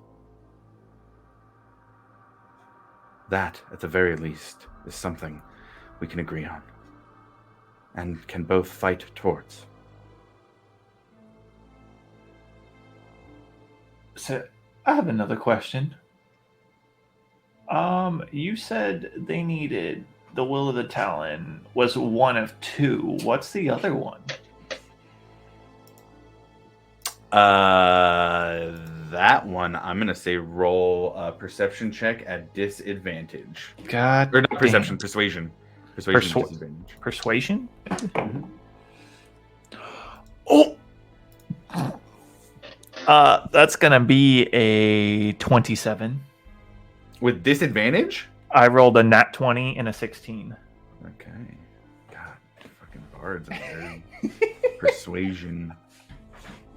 Yeah. Plus 11, baby. Okay.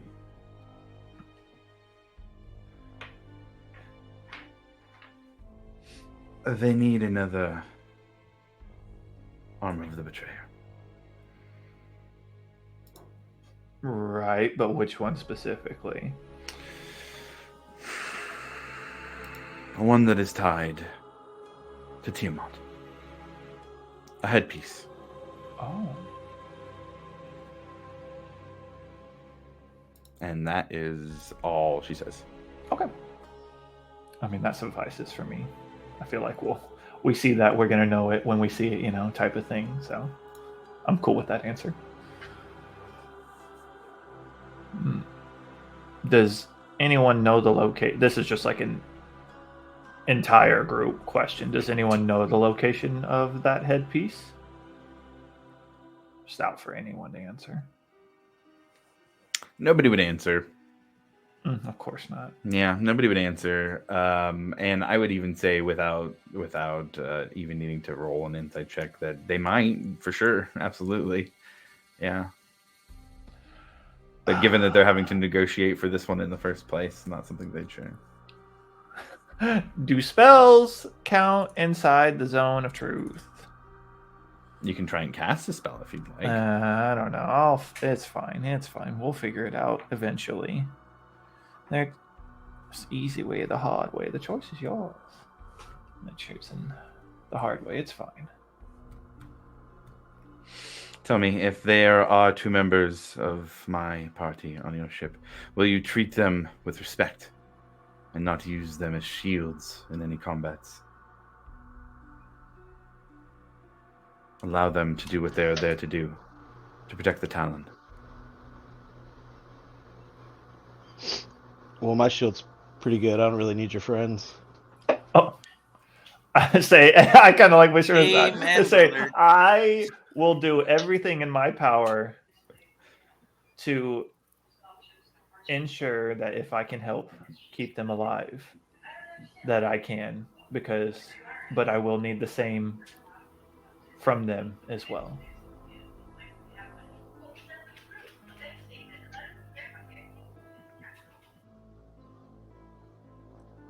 I also give you my word. I will do everything I can to protect your friends if the time comes. And they do the same for us. Don't forget that part. Mutual. Like Milo would have been in active conversation about magic with the other wizard. Just over on the side. If protecting all of you means protecting the Talon, then yes. You have our word that they will help protect you. I cannot promise that if you were to lose it, that they would not abandon your cause and take to their own. To follow it rather than you. It's understandable. Have we established which 2 it is? So far, I think we bugbear or the owl, Right. whatever. Yeah, the bugbear. I think Breck agreed upon. Yeah, Breck, yeah, that's true. Actually, Breck was asking specifically about if the bugbear could cook, or who could cook, and the bugbear say, was the only what one that was put the- forward.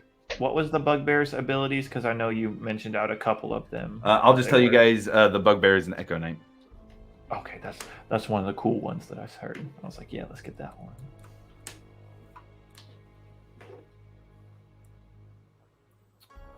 Yeah, but I think it's up to Breck. Who else he wants to take on his ship?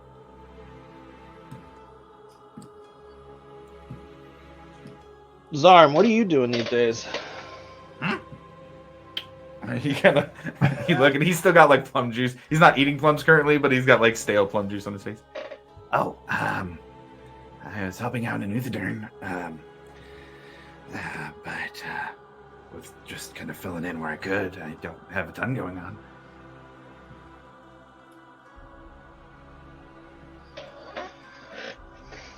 Would you like to be a member of the Alcantara, Zarm? I think I would happily accept that. I'm gonna give him his cloak back. Oh, That's right. I appreciate that. And he takes it back. pulls it around and puts it on, and it fits him like perfectly sized.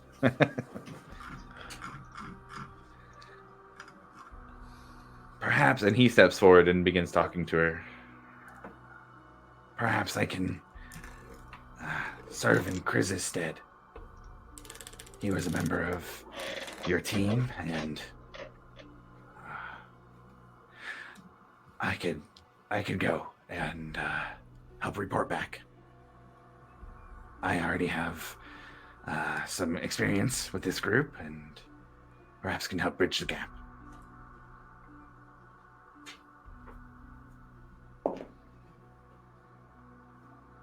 Get a 14 on his persuasion check.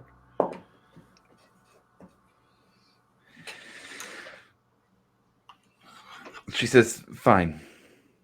But Zarm, I think you know I know how to find you. Should anything go awry. And he gives a nod. And I know who to report it to. Who might want to find you in the dynasty. And he kind of gives a little bit of an angry, kind of staring daggers at her, but just nods back. Well then.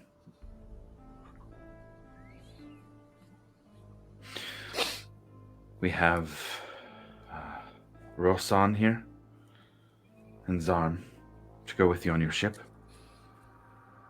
One of my crew and one who is standing in for Chris.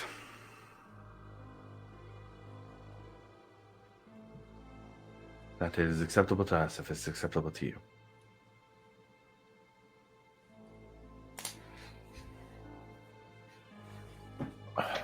Go with me.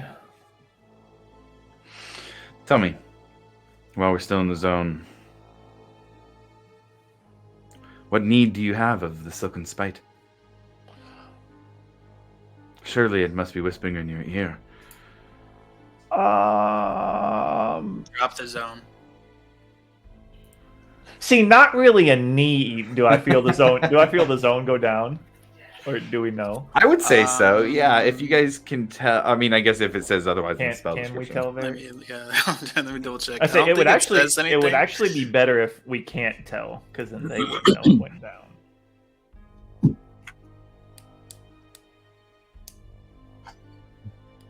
Yeah, I mean, it says an effective creature Yeah, is aware of the Right, spell. they're aware of the spell, so everybody would know if it drops. Okay. I'd be like, well, not really neat. I kind of just found it, and it looks pretty neat, so I just kept it on my side, and keeping it close by. I said it looks like it's worth a pretty penny, so I wanted to keep it close. That's not a lie. That's true. Be wary that its former wielder does not come after it. Oh, and who's that? That weapon belonged to an assassin of Loth many ages ago. They should be There's dead, been right? rumors. Should. But there's been rumors that she's been seen again. Best be careful. That's okay. I've got my new friend here, and I go over and pat the bugbear. I've got my new friend here to keep me safe, just as I him. I want to know. Does anyone remember who actually got the killing blow on him back in the day? Because that would be hilarious. I don't remember who specifically did. I don't know if you guys had the killing blow on him or if it was in the crew, but I'll look it up in the between next session. Because that would be hilarious. I'm almost positive one of you guys got the killing blow on the Kengu though, but I don't remember specifics. Yeah. Anyway. I have a question not really related to any of this, if I may, for you. About 23-ish years ago, there was a ship that may have been Dynasty Origin that sunk, from what accounts say to be from beams of light falling from the sky. And there was no survivors. Do you have any information on that at all, of if it was, if that sounds familiar, what the ship was, who was on it, what they were transporting. I'm sorry, it doesn't sound familiar. It's very deep in the past. Perhaps in the future I could dig into some records, but nothing off the top of my head. Insight check. Go ahead and roll an insight check. Always. Just cause. Oh god, I missed that. Dog shit rolls. Never mind. Ooh. Okay. Seems like she's telling the truth. Yeah. If you can,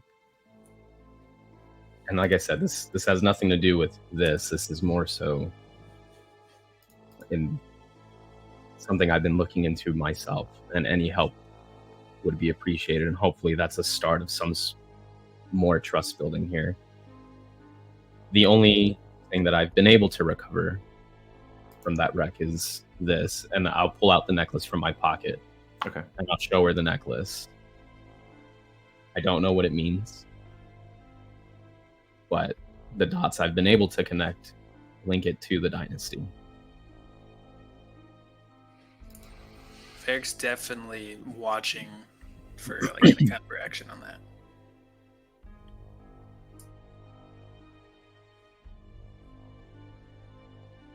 that. Do you give her any description of anything besides that, or is that just you're just showing it to her?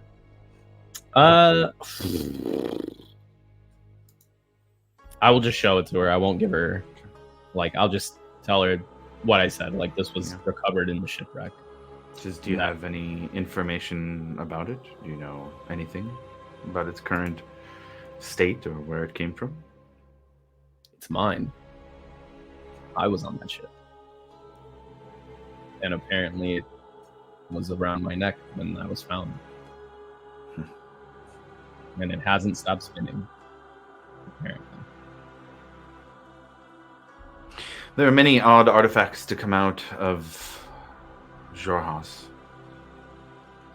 The calamity was not easy on the land there. And many powerful beings used many powerful magic artifacts there. This looks intriguing, but I don't recognize it. If you're looking for specific places in the dynasty that might have information, I can point you to libraries or perhaps ancient repositories of knowledge, but I'm sorry, I don't recognize it. That's okay. If you happen to come across any information regarding this or the ship that went down in that time frame, I would really appreciate it. That would help me out more than you can ever know. I'll keep my ear to the ground as much as I can. And I will protect your friend. Thank you. As we're standing here, there is one other thing I would like to do. Sure. I would like to use a subtle spell and cast Detect Magic. Okay. Yeah, absolutely. Is there anything particular that you're looking for? I am looking to see if any of them are using magic, and to see if I see any like pings on any of them. You do see pings on them, sure. Yeah, absolutely. Yeah. They are pretty outfitted. Absolutely. You detect that each of them has at least 2 or 3 scrolls as well. They have a variety of magical weapons. There is you spot at least 2 wands, sets of magical armor. Yeah, they're pretty outfitted. In terms of using magic, it does not seem that there are any active spells that you can tell that anybody is using. There's no glamours up or anything of that nature. It does look like there is a small bead in the hand of that is just being very gently kind of held in the hand of the main wizard, similar to what she threw down before to teleport away or to get this teleport away. But that would be about it. What school am I getting off of the scrolls? I would say mostly. Let me look here. Mostly conjuration. That's what I thought.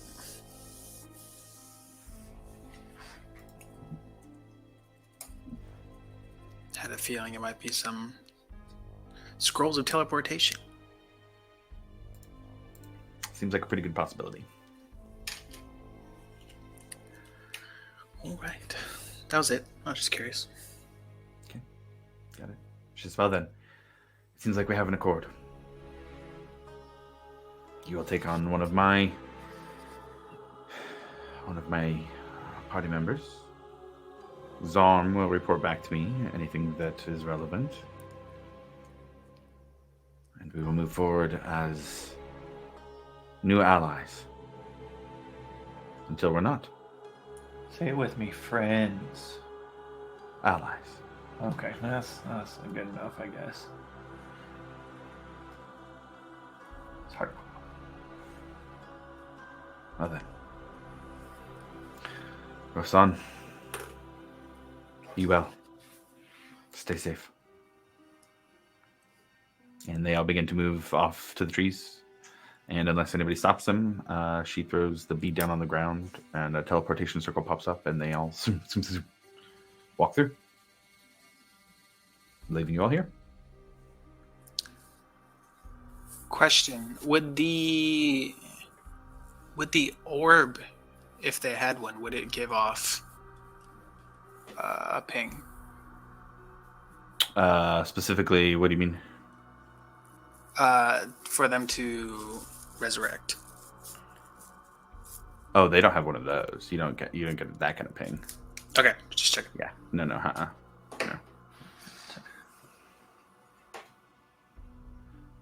I think so. Here I go stabbing again. Yeah. No, I'm just kidding. No. No, just kidding. Just kidding. No.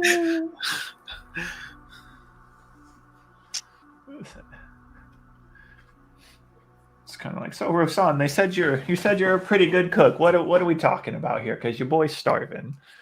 I could use something. Got any meat? Hey guys, do we have any meat? I don't know. We stocked up the ship, but everything's on Oh. the ship. Damn it. All right, well, Well, then when do we leave? Man, he is eager, isn't he? Ready to Oh, go. right. I like this guy already. Let's do it. Should we set sail? Like, let's head back. Yeah, let's do it. I'm down. Okay. Come on. To him on. To them on. Hopefully. Maybe finally. Hopefully. Well then, with a new crew member in tow, actually I would say two new members of the Alcantara in tow, the group we'll say heads back to the Lycanthrope camp, and if you guys want to just head off now, you can head off now or wait till first thing in the morning, but either way the party moves back towards the Alcantara and ready to get back onto the ocean to head towards Iman and what is next. I think it's probably a good place to take a break. We got 102 Pacific, so let's call it 117 Pacific, so 17 on the dial wherever you're at. We'll be back to get back on the ocean. See you guys in a bit. All right.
All right, all right, all right. Let's get the vibe changed up a little bit here.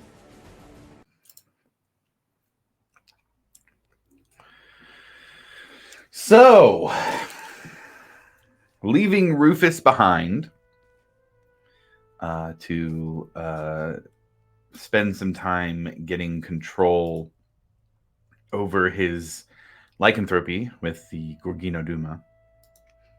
Bastion's Watch. Take this off here. Bastion's Watch heads out. And you guys, for the sake of this travel portion, we'll say that you guys travel just on direct route through the Lushgut Forest. Kit makes the offer to lead you guys out there and travels along with you and takes you back to the east side to hit the ocean, the east side of the Lushgut Forest to hit the ocean where you landed. And after leaving the forest for the first time now, after about a week, it's a very unique experience of going from a place that has always got trees or shade of some sort to breaking through that, seeing the sand and hearing the seagulls, and looking out and seeing the familiar shape of the Alcantara. When you guys break through the trees, you can see that plants have grown from the tree line up the beach into the sand, and that there is a lush bit of seaweed and coral growing underneath the Alcantara, even on this small little bit of sand here.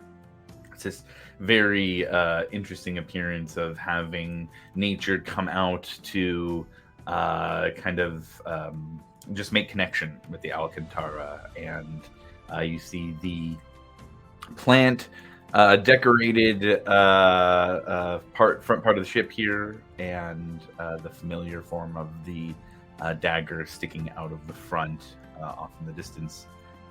So, Bastion's Watch, welcome back to the Alcantara. What would you like to do from here? Does the ship still look like it's in one piece after leaving It it does. with Morgana and Nimblefoot? Yeah, absolutely. You guys, as you approach, you do hear Morgana yelling at Nimblefoot. You specifically hear, "I've told you 20 fucking times, stay out of my stash!" And just hear kind of like a sleazy laughing as Nimblefoot runs away. Jesus, we leave for a couple days and you guys are at your throats. And she turns around to see you and gets a very angry look. A couple days? You were gone for a fucking week. You were gone for over a fucking week, as a matter of fact, and now you're back. There's been all kinds of weird shit. We fought off these weird fucking skeleton barnacle creatures that came up to the ship. We had no idea what those are. We fought those off. We've got coconut crabs that have been just huge. They're delicious, but they're fucking nasty. They're huge, and they can really take a chunk out of you. So, Look, there's not enough words that I can say to you to make you feel better. But I'll start with this. I'm proud of you. It's good to see you.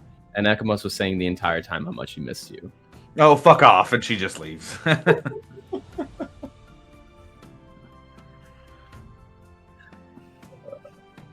And as you all walk on the ship, you see Nimblefoot is that's not right. Mumblefoot, not Nimblefoot. Nimblefoot's the gnomes. You guys see Mumblefoot just sitting on top of a barrel, and he kind of gives you head nods as you all walk by. Breck, when you walk by, Captain Deep Delver. Mumblefoot. Heard you had a nice stash. Oh, oh no, that was just Morgana complaining. She keeps all the good drugs in her cabin. Oh, okay. Well, here, try some of these. I'm gonna give him some of the mushrooms. Fuck. Aye, aye, Captain. And just dumps the whole thing. And goes off to the back of the ship on his 5 constitution roll to trip balls for the rest of the day.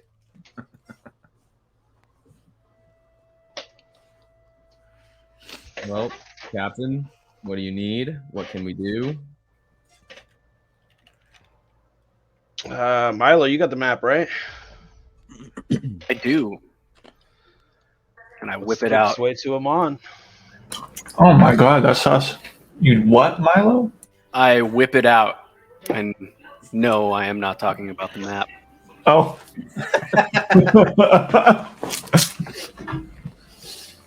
Yeah, I'd like to try and discover the fastest way to Amon, please. Okay. So essentially, there are two ways of getting to Amon. You can go north over Taldore or south under Taldore. To go north over Taldore takes it's about approximately 2,300 miles or so. Going under is about 3,700 miles or so.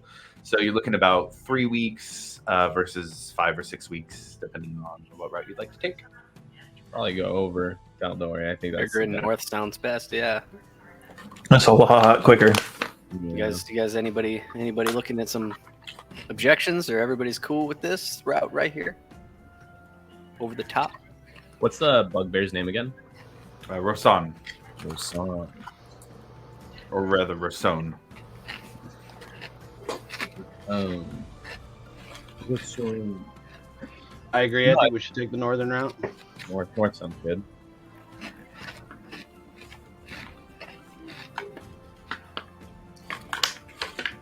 Okay. Well then, what I'll say is, if that is the route you're taking, then the anchor is brought up on the Alcantara.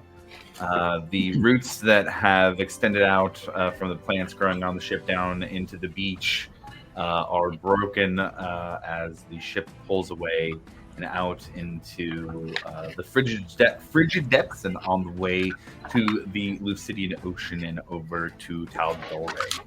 So, Quick question. sure, yeah, hit me with it. I'm noticing the frigid depths as opposed to the southern route. Is there like environmental issues that we're going to encounter? Common knowledge environmental issues that we might encounter? You can certainly try. So the north is going to be real cold. I'm not going to make you guys get an icebreaker or anything like that, but the descriptions I'm going to give are you guys freezing your ass off. Damn it.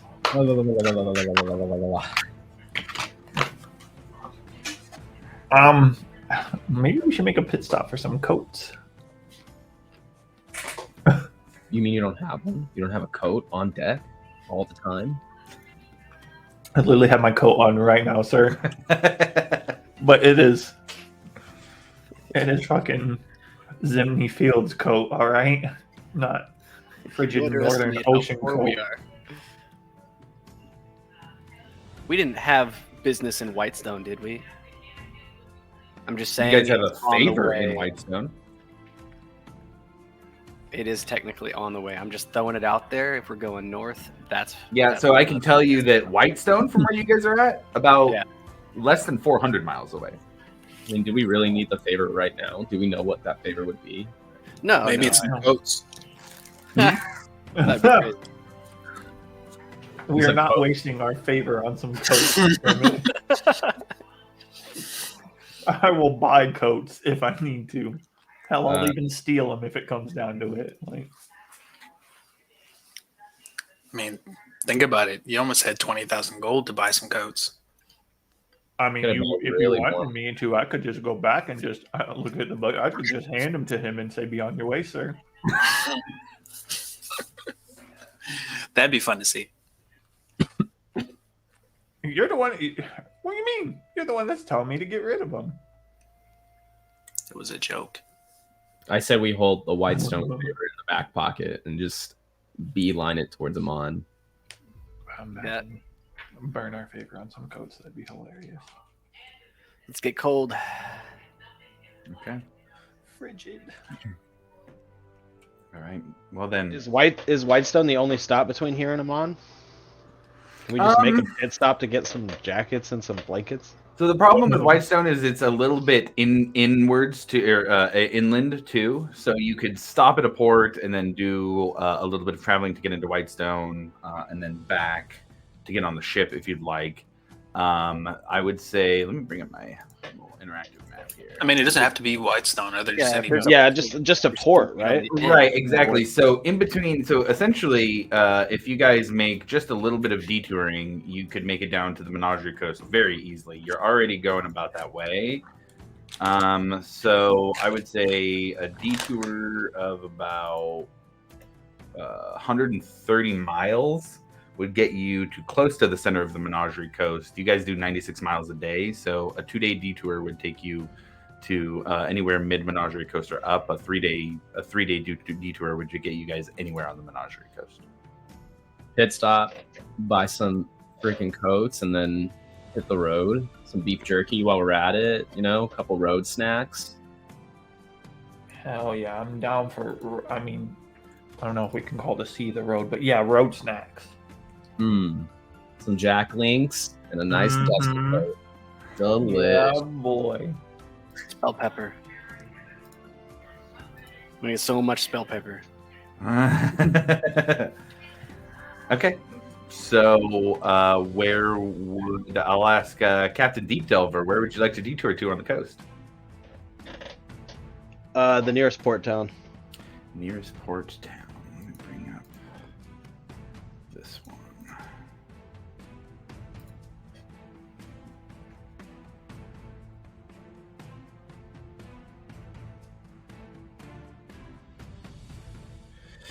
So, the nearest port town is going to be Port Damali. Really? Yeah, you could go by Palma Flora. That would it would be quicker to get to Palma Flora, but Palma Flora is not very big. Port Damali would be the largest one on the northern side of the Menagerie Coast. You would have to go.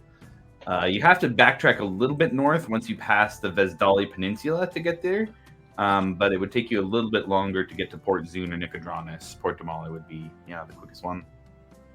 What are the odds, Breck?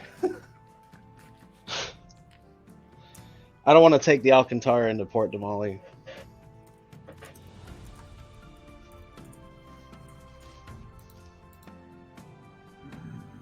So it would be a similar amount of time. It would be a little bit longer, but a similar amount of time to Port Zune and Nicodranus.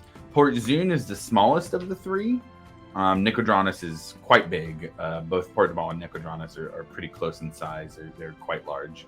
Port Zune would be the largest one that's like a big, large port town. You could stop at Palma Flora. They have things like jackets and stuff, but it's not going to be the more, the harder to find things that a large city might have. If we can we not go to Nicodranus? That would be sick. Why is that? I was about to say, what's wrong with that? Remember how I said I did bad things once upon a time? Mm-hmm. I Nicodranus was like the main focal point, and I don't want to go there.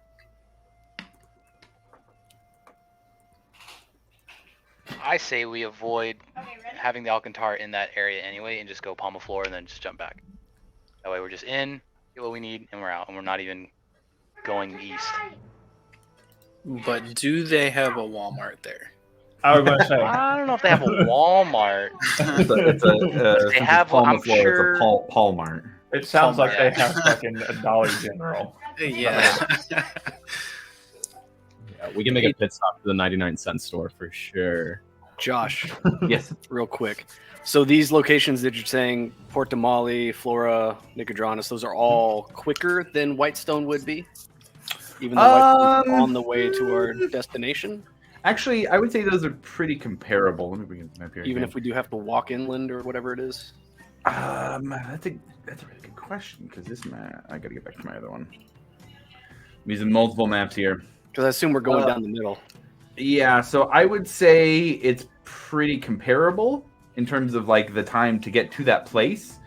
From where you're at now, if you go up here, there, Whitestone, it's about 390. And then if you go Palma Flora from where you're at, there, so 370 to Palma Flora, 390 to Whitestone for total miles. So you might do a little bit longer time if you're traveling to Whitestone. I'm just figuring if we're going to go south, we might as well just continue going south. If we're going to stay north, let's stay north. Is my only idea. That's what I'm just looking at the map here. Yeah, I agree. Also, whatever keeps us away from Nicodranas would be sick. Because Definitely, couple- we're heading directly towards Nicodranas. yeah, buy me a couple drinks and I'll spill all the tea. But for now, yeah, that's just a long story. But I don't want to go there. I don't think it would be safe to go there for all of us. Yeah, that's pretty ominous, you know? It's enough reason to avoid that occasion.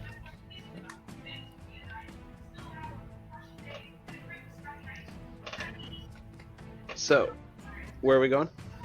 I don't know. You're the captain. I got captain wherever you want.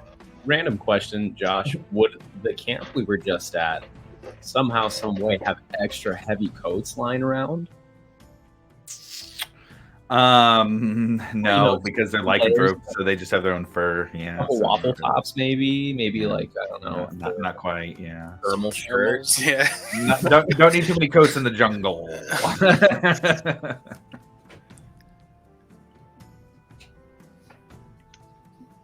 I'm guessing any that were stashed in the cargo hold were, sold earlier.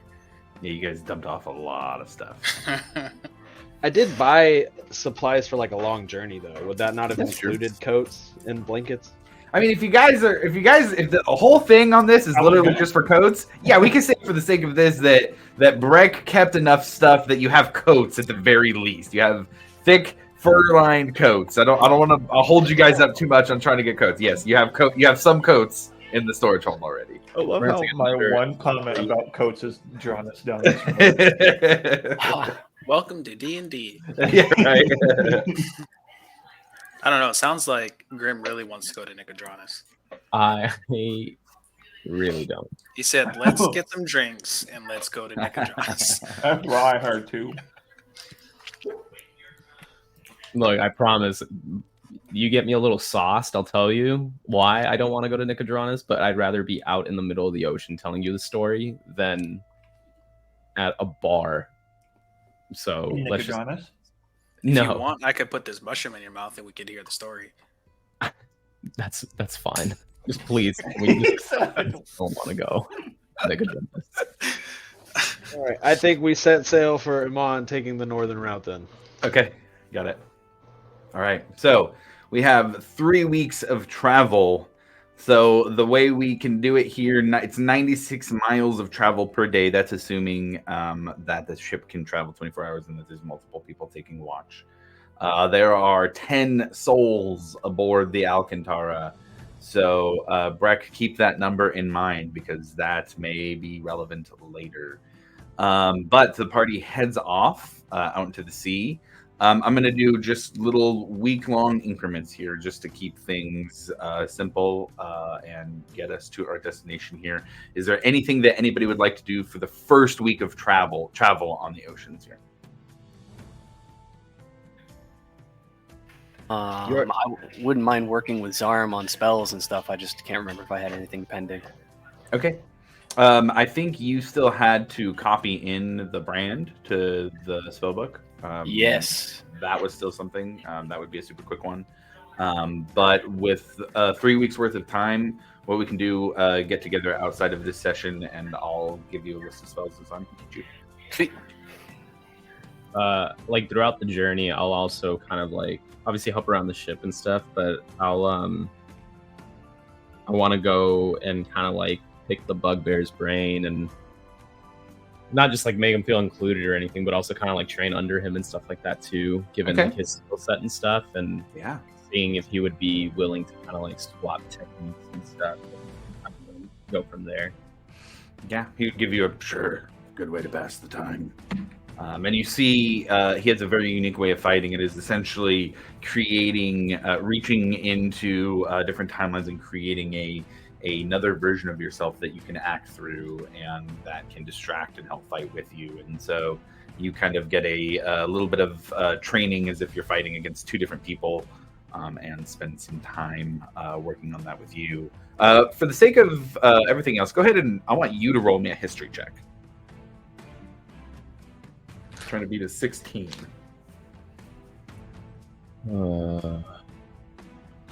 History. 19. 19. Okay, so when you're trying to pick his brain, just kind of generally talking about things, he says, "Oh, well, if you're looking for older, untouched history from the Calamity, things that might be old, Gorvelis, it's a tower, still standing somewhat. It's mostly ruins, but it's dangerous enough that it hasn't been raided. Only those who are strong enough can venture in and retrieve things out of it." Cool. How strong are we talking here? Oh, very. I wouldn't go there. Shit. All right. Well, I guess it's time to really work.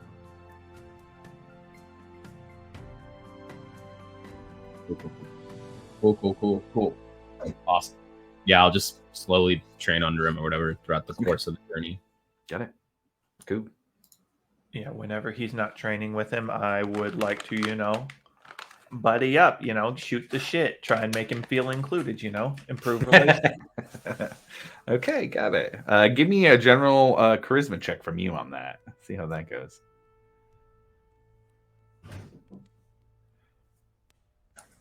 You said a general charisma. General charisma check. How does your force of charisma help the situation? 16. 16. Okay, that's pretty good.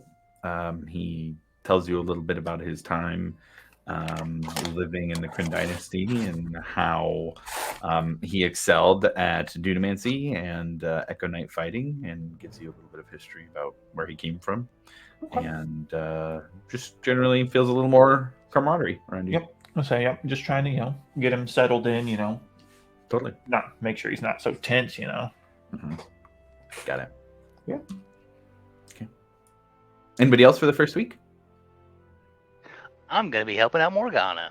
Yeah, how about Morgana? I think I need a charisma check from you also, but a very different charisma check.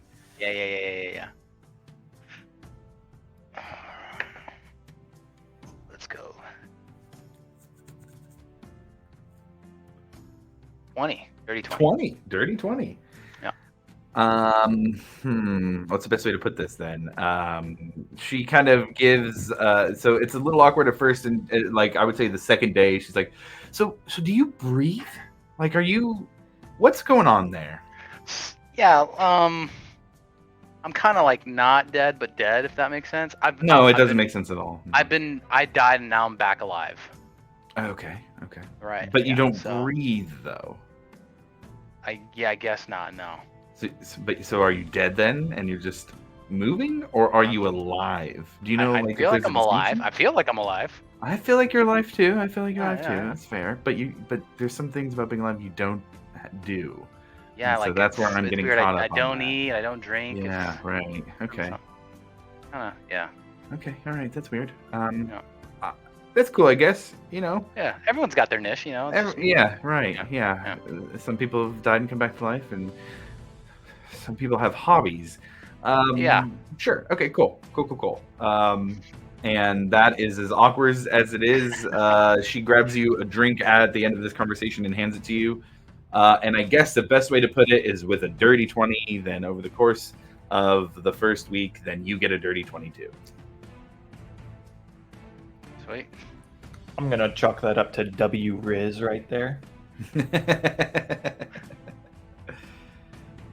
Anybody else for first week? I think first week. Do we have any like fishing gear on the boat or anything? Sure. Yeah, just some basic fishing rods. Yeah, nothing crazy, but there's a few. Yeah. I feel like maybe it was something he has done in the past, living on a boat and whatnot. So he'll just partake in some of that over the course of the week, and then whenever he's not doing that, probably try a little bit of a night owl lifestyle and just kind of bask in the moonlight. Okay, got it. Go ahead and roll a survival check for me. Ooh.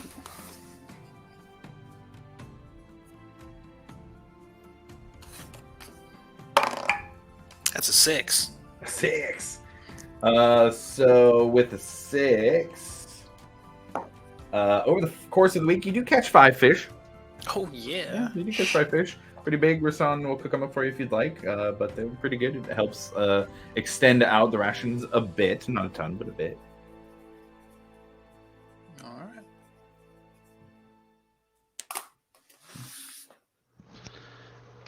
I would like to just kind of keep an eye on like our stocks over the course of the week. Okay. Make sure somebody's taking care of that, and then I'd like to also, make sure the cannons are upkept and things like that. Go ahead and roll investigation check on that, and we'll call that your stock checking roll, making sure everything's looking all right. Is that the quartermaster's job? I was about to say. That's a good Hey point. man, that's like below you, Captain. Yeah, I was about to say I forgot I had a job, so I could do that. Captain, do you want to delegate that to the crew members, or do you want to do that yourself? I mean, if somebody wants to help, they're more than welcome to help. I would definitely help. Cool. So let's call it double investigation checks then. Each of you can roll investigation, or one of you can do it with advantage if you like. Breck, if you'd like to roll that with advantage, I'll let you guys decide. I definitely don't want to roll that with advantage. Okay, got it. Well, we both can do it because I already get advantage Even better. on investigation. Okay, there you go. So go That would ahead help. and Maybe- you get a roll with advantage then. That is dirty 20. Dirty 20 again. And I Breck, got what a was your- whopping 2. Oh, whopping dude. Okay, got it.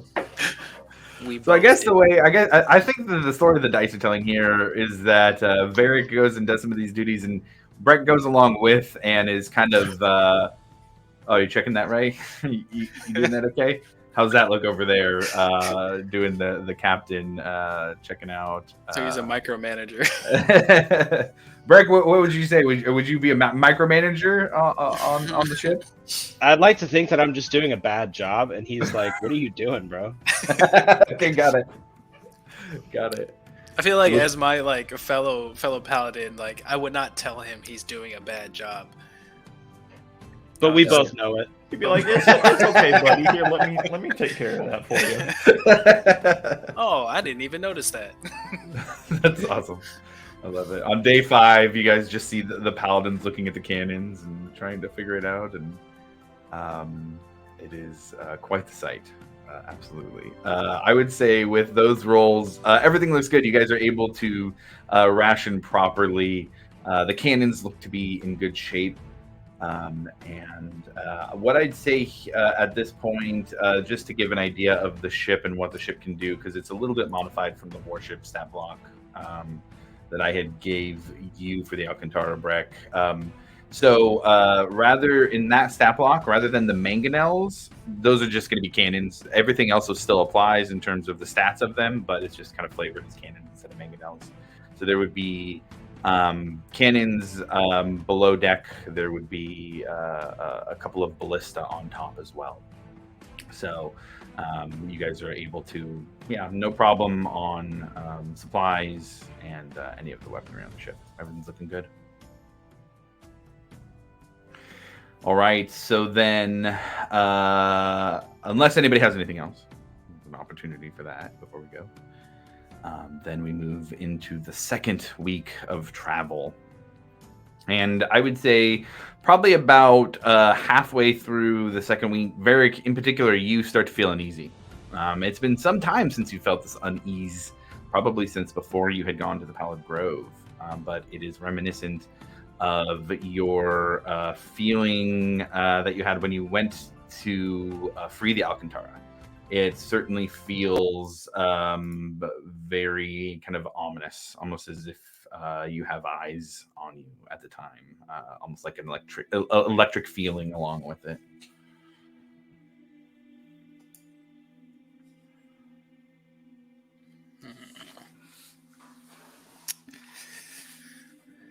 I feel like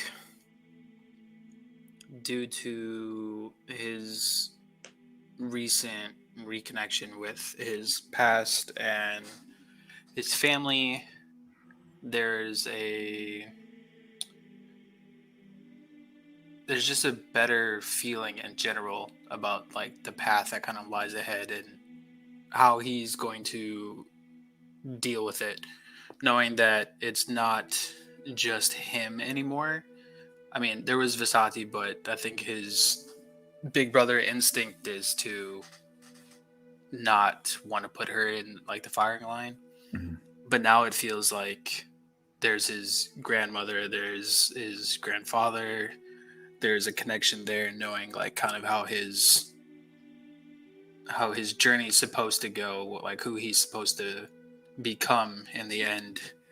I feel like there's just a calmer sense about him when it comes to this. I don't think he's as worried about it as he was before. Okay. Go ahead and roll a perception check. Wow.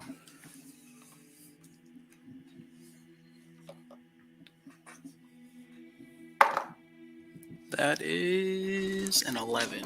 11. While you're kind of having these thoughts, feeling this feeling, and you kind of get the sense of not feeling worried about it anymore, you look off, and with an 11, you see probably about 200 feet in the distance, something trailing in the water.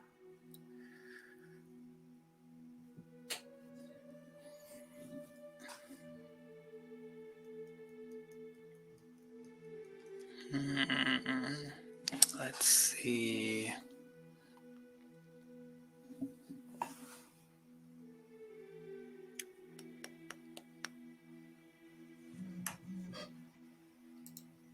What time of day is it?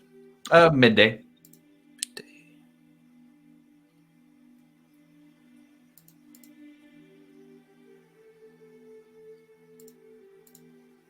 Yeah. Only thing I can think of is he might. He doesn't do this very often, so I think he might kind of have a moment to himself. Just kind of woosah a little bit, breathe calmly, and say a word or two to the Moonweaver. Okay. Go ahead and roll a religion check.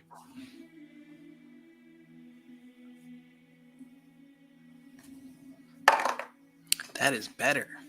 That is a 24. Well, 24. Okay, got it. Here in the middle of the day, you look up and you see the outline of the moon, and you know that there is some moonlight that is coming down that gets lost in the light of the day. But you do know it's there, and you feel that. And as you feel and that kind of distinguish within yourself the moonlight from the sunlight, 24 is enough that you are gifted a sense of danger, not just a sense of unease or curse or something ineffable coming towards you.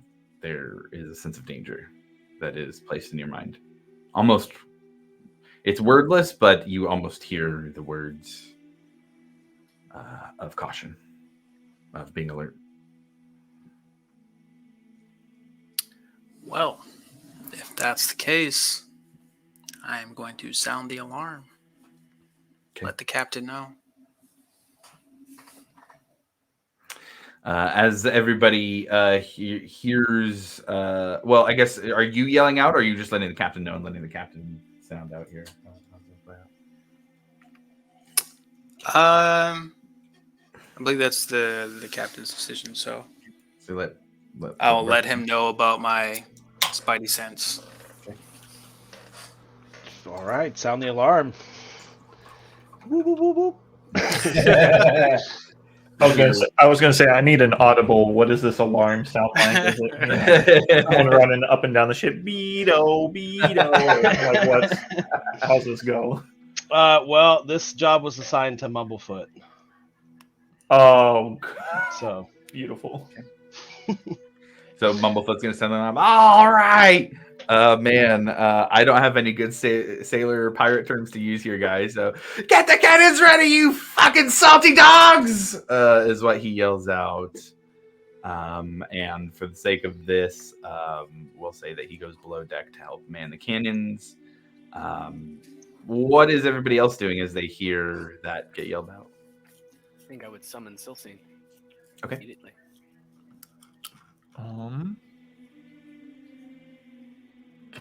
Shoot. I'm going right to the helm to make sure we're positioning properly. Okay. In terms of positioning properly, what I'll tell you is that in terms of the mechanics of the ship, it would be half of your movement to make a 90-degree turn. So if you just want to turn a 45-degree angle, would be a quarter of the movement that the ship had. Just to give you a little bit of idea of turning mechanics. So whatever it is that's trailing you guys right now is directly behind you. Probably off, if you're looking back at the towards the back of the ship out, maybe off to the left a little bit. But just to give you an idea. Okay. Can we move as well right now? Sure. Can I float up to like a crow's nest if there is one? I would say so, yeah, absolutely. There is a crow's nest. Yeah, absolutely. Okay. Then as everybody begins to get ready, as you get to the helm, Breck, as you all are kind of looking back and pointing out or pointing at what Varric had seen, you see the top of a rounded something start to push out of the water, moving quickly. In fact, I'll even ask here, Brett, can you tell me what the speed of the Alcantara is? I was just about to ask you, where can I find the So stat in block your for it? in your extras, there is a stat block for the Alcantara. There it is.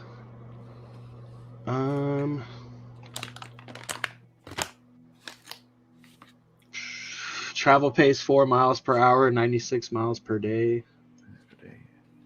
I see. On 35 foot per turn.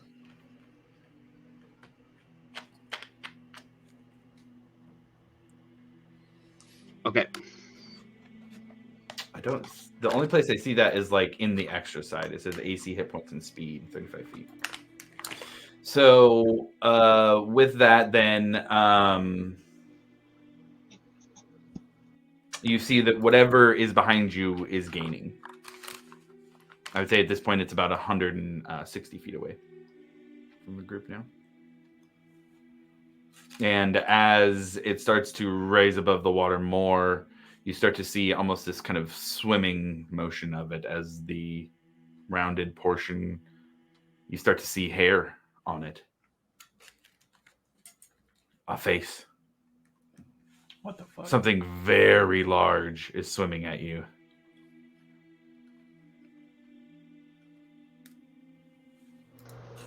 Well, noticing that it's gaining on us, I'd like to turn the ship toward so that the cannons are facing it. Okay. Well, then what I would say is this is going to be a good time to roll initiative as you all start to see a giant of some sort start to raise out of the water. Oh, Lord.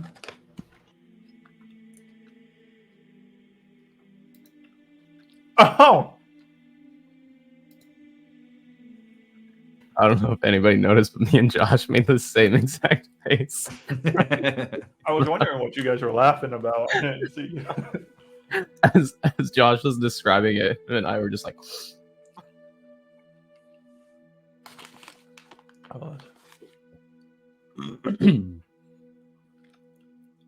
oh no.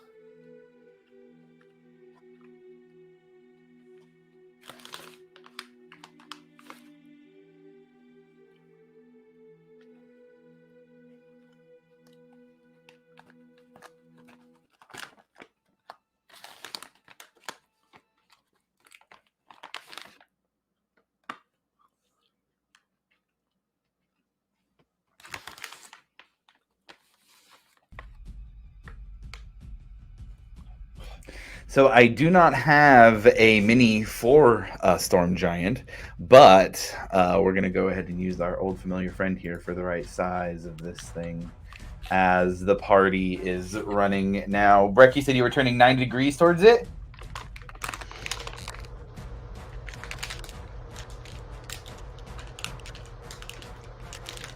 Breck, did you want to go the 90 degrees or just 45 degrees? Like, Would 45 put him in range of like the cannons? So specifically 45, you'd be able to get cannon shots in the first round of initiative.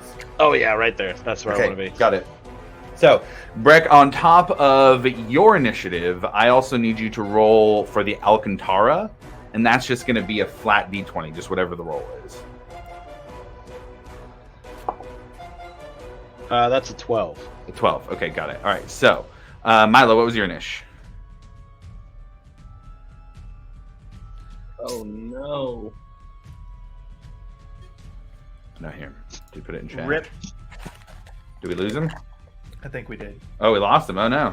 Yeah, he dropped out Okay. right when you asked. Oh, no. Bummer. Okay, cool. Not cool, but we'll hopefully he gets back on here. Breck, how about you? 4. A 4? Okay. Alivar? A 24.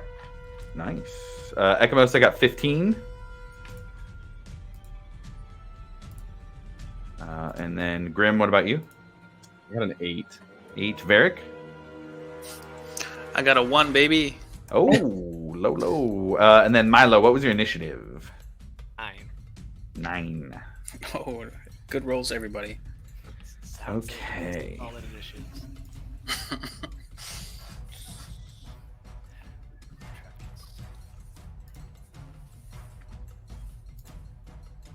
All right, so we are up at the top of initiative here on the deck of the Alcantara. That is going to be Alivar. You are up first.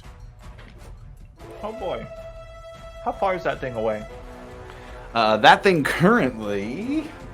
I'm just going to do this way because this will be quicker. From you, they have caught up to be... they're about 100, it's another 10 on top of that, 130 feet away currently. Son of a boy. Well, there's not really much I can do. You can go dodge action, hold something if you'd like to do that.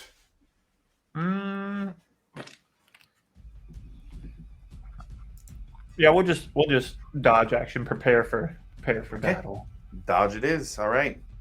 So next in initiative, you guys see a smaller head pop up out of the water closer to the ship. And it is going to move up its speed. 10, 15, 20, 25, 30, 35, 40. And... oh, it's not going to do that yet. We're going to go 5, 10, 15, 20, 25. They're going to dash up to get right up underneath the railing here. Okay. And that takes us to Ekamos next. What would you like to do? Can I man one of the guns? What I'll say is you can if you would like. That would be an extra action, or rather, so you can do that if you'd like. That is, you're just doing that, and that won't be able to be used on the Alcantara's turn, because the Alcantara can do stuff too. Oh, okay. I was gonna. All right, never mind then. I guess I'll do what I always do, and I'm gonna try to blasty blast the old boy that's on the port side. That's right in front of us. Okay, the one that's a little closer. Yeah, go ahead and roll some Eldritch Blast. All right. Let's see. If you don't say it in a Western accent, it doesn't count. What is that? I said if you don't say it in a Western accent, it doesn't count. All right, I'm going to use the Eldritch Blast, and it's going to hit him for 17. 17, that should hit. That hits. Hey, and then the second one, 18. Hits as well. All right, and first one's going to do 8, Okay. and the second one's going to do 8 as well. 16 total. Nice. You see two beams of Eldritch Blast hit as water sprays up around them. Anything else? And I will stay where I'm at. Okay, so it actually works out great because the Storm Giant and the Alcantara got about this, or not about, they got the same initiative. Dex is a little higher on the Giant, though, so we're going to go with them first. All right. So the way I'm going to do this one, he's going to raise his hand and look up at the clouds above the Alcantara, kind of almost forming two clouds above the Alcantara. I need, let's see here.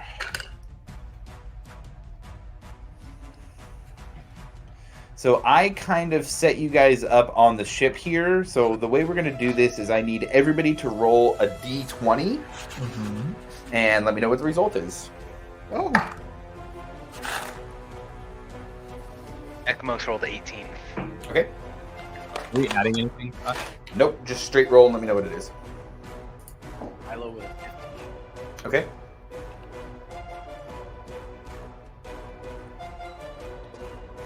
I got a 14 for Grim. Okay. I got a 13 for Alivor. Okay. Brett got a 2. I got a 2. Okay, Breck was first. Hey. And what about Varric? Bear got a 3. Varric got a 3. Okay, Lucky so day. based on those rolls, it is going to be this group of 3 right here. And that's going to hit the whole of the ship. I need the 3 of you to make dexterity saving throws for Grim, Milo, and Alivor. God damn it.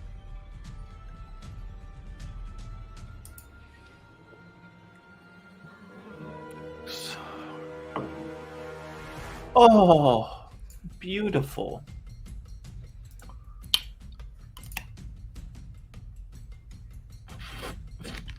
I got a nat 20 for a total of 26. Nice. Okay, very cool. Dirty 20 for Grim. Okay, and how about Milo? 15 for Milo. 15. Okay. All right. So, Milo, you're going to be taking 46 points of lightning damage. The other 2 are taking 23. What the fuck? Does evasion get down to 0? Since I- It would. Yes, it would. Well, I am going to reaction. Oh, that. yeah. Can I absorb elements? We can still use reactions, right? What's that? Reactions? There you go. You should be able to. Yeah, if you got something. Yeah. What do you got? I'm going to absorb elements Ooh, nice. Okay. Ooh. at a second level.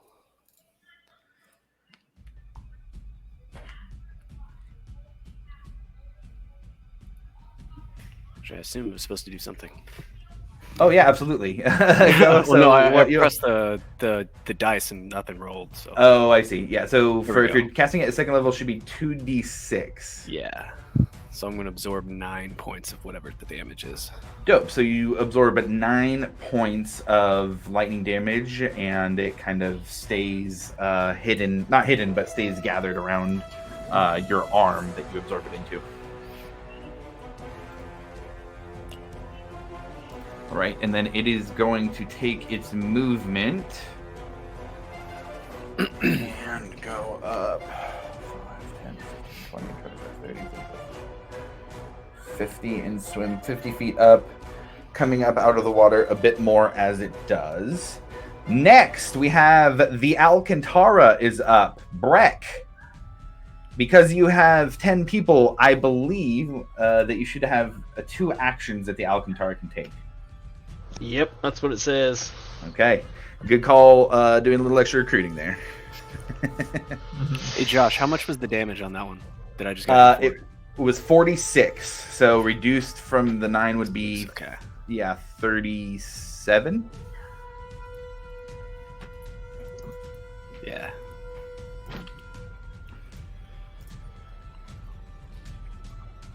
All right, Captain Deep Delver, what actions would you like the Alcantara to take? Would like to take both actions to fire the cannons.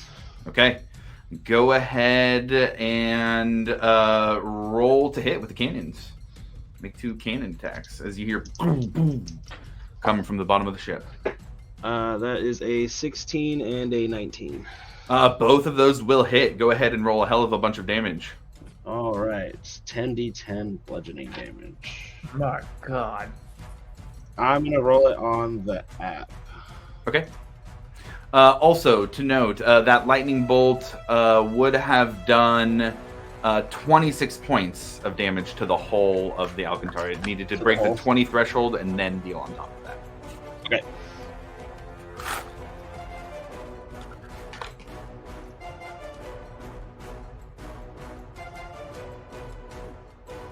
So 47 points of bludgeoning damage. Oh, and Milo, you said you're on the crow's nest, so you're up here with that.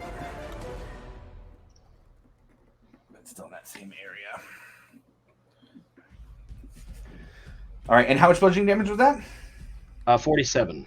47. Holy shit! As you guys look, the two cannonballs hit the torso of the storm giant, and they don't pierce past its skin, but you see this huge creature just slowly react to the damage.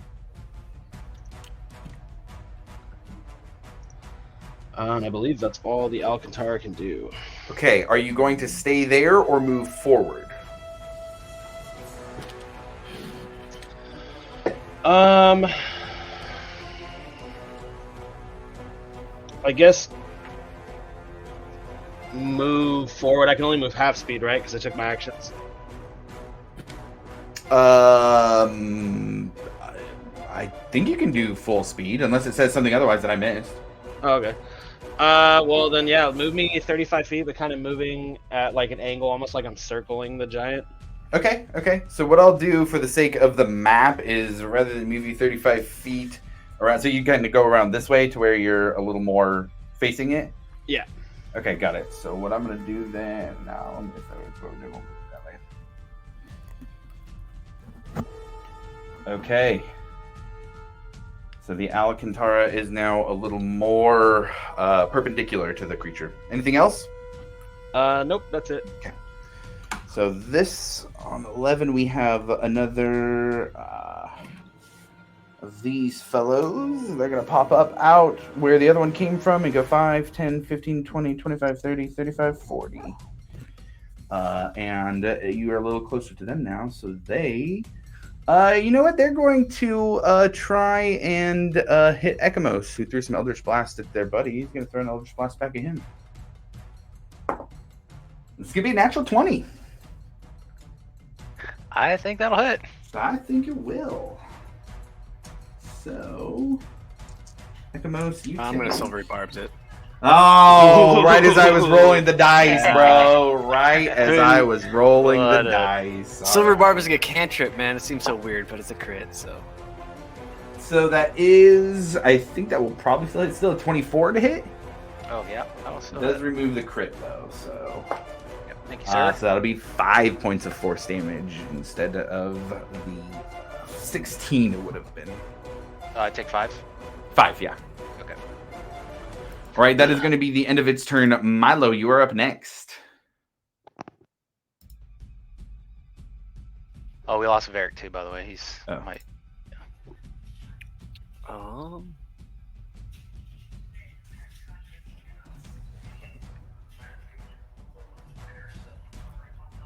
I think I'm going to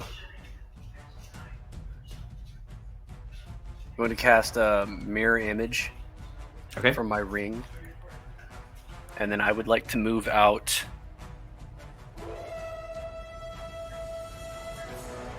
If you can push me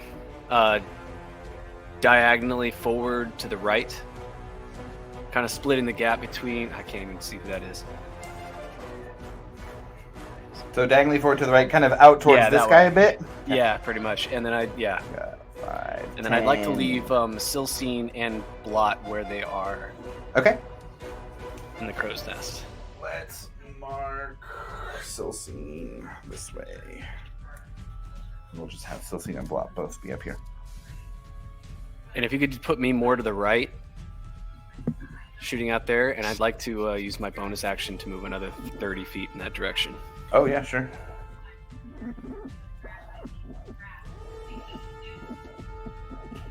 There you go, sir. Yeah, that'll work. Thank you, sir. And that's my turn. No problem. Okay. All right, Johnny Grimm, you're up next. Oh man, that's so useless. I guess I'll just take a shot with my bow. I don't want to take a shot at Ekamos. Okay, sure. Yeah, go ahead and roll for an attack there. Gonna poke him with a stick, cause a little baby bow. 14. Yeah, that just hits. Ooh. That's a 8 points of piercing damage. Hey, 8 points is 8 points.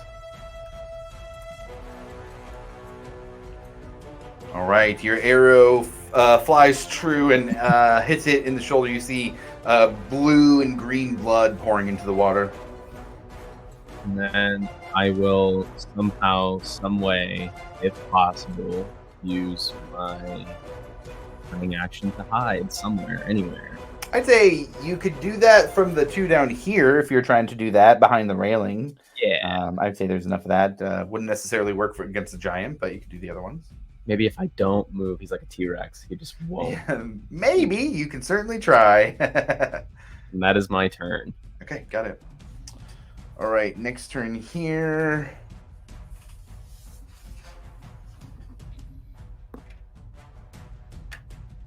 You guys see a fin cruising through the water. Breck, you're up next.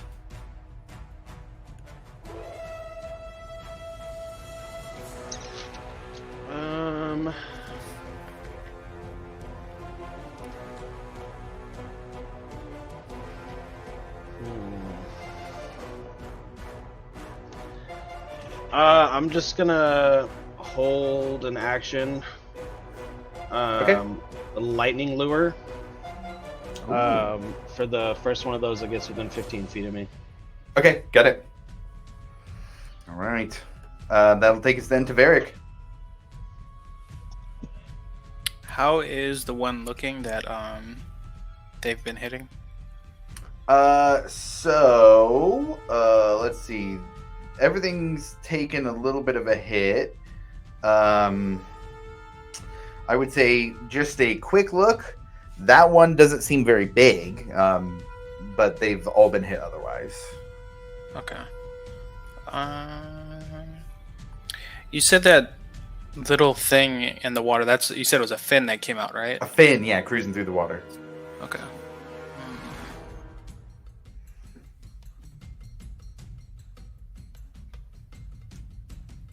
Is there a way I could position myself where I can line up those two, the larger two? Like if I move to that corner to my left? Like line up these two or line up those two? Which two are you talking about? The two smaller ones, the ones that are closer two smaller to us. So I would say if you went like 5, 10, 15 up here. If you were up here, that'd be a little rough. Let me get the...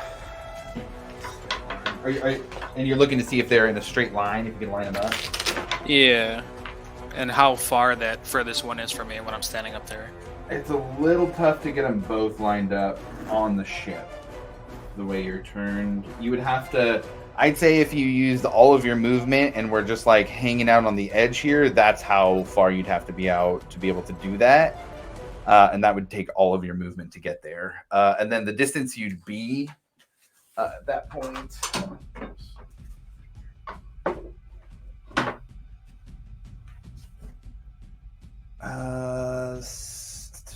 55 feet from the further one. I'm just gonna be on the deck where like further into that left corner as far as I can get. Okay.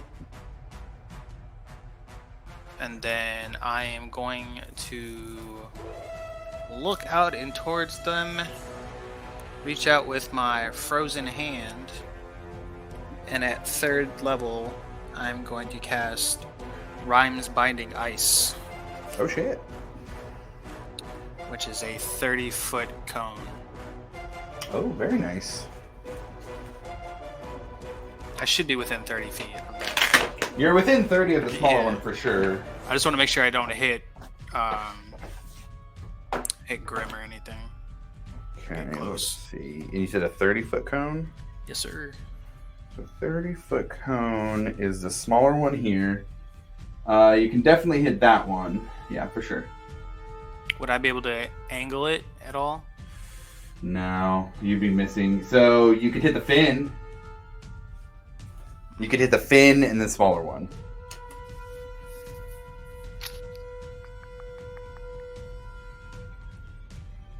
Or jump into the water and get all three.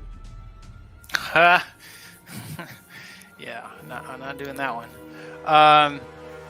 I'll just aim for the 2 on the right then, if I can angle it. Okay, got it. And then all it is it's a con save of 15. Okay. So I'll go fin first. That's a failure. And then failure for both. All right.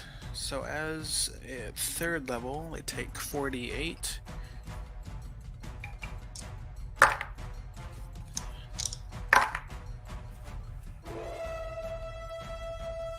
That is 23 points of cold damage. Ooh, very nice. Okay.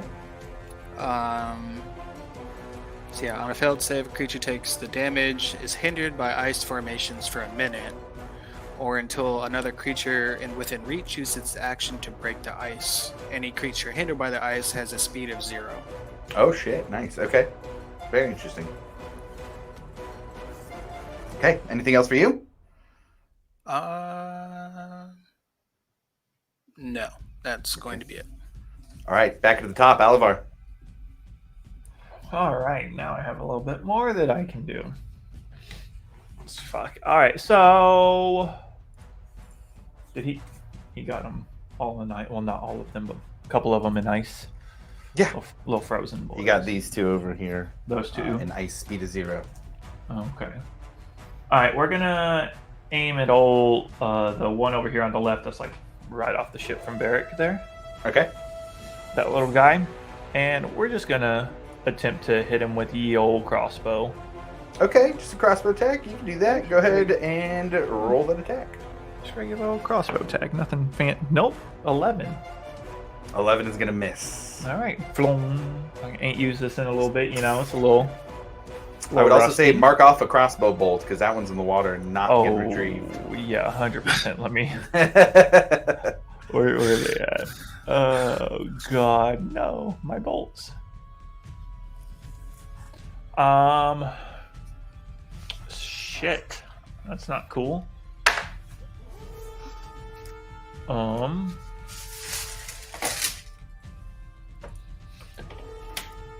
My movement, I am going to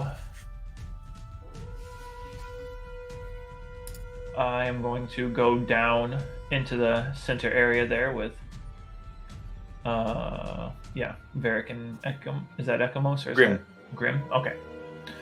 Yeah. And then I'm just gonna sit there and kind of not really hide, but like somewhat hide next to Grim there. Okay. I can. Do what I can. Yeah. Go ahead and roll that bonus action stealth check. Okie dokie. Oh, that's horrible. That's gonna be a 14.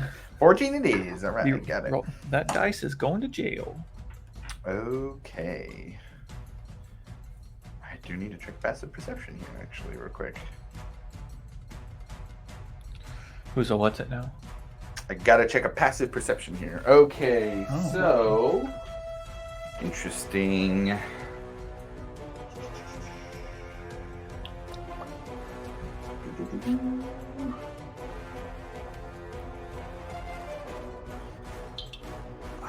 Man, I don't think it can do a hell of a lot there because of that.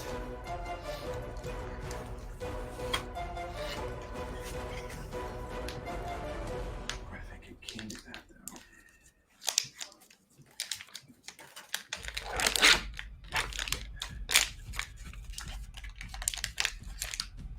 Yeah, it's going to reach up. It can't move, and with the source of that lack of movement being up there, it's going to shoot up and reach with crackling energy and shoot up a lightning bolt at Varric and Ekamos. Counter spell. How many reactions have you had so far? I had an absorb elements when I got the first lightning bolt. Okay. I believe I've had a turn since then. And then you had your reaction Silvery Barbs. Oh, I did. But I don't remember when that I was. will That's on you. counterspell then. All right. Somebody's gonna counter spells. All right. It's cast at 3rd level, so that's a clean counter spell. This is at 4th, so I can only cast it at 4th. Okay. It's a clean counter spell. Then either way, as you turn and you blank their turn, it is your turn next. And I'm shooting him with an Eldritch Blast. Fuck that motherfucker. All right. Actually, hold on. Let me see.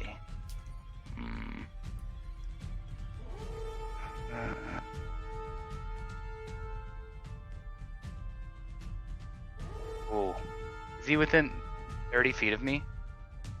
Not the one that just did the lightning bolt, Damn.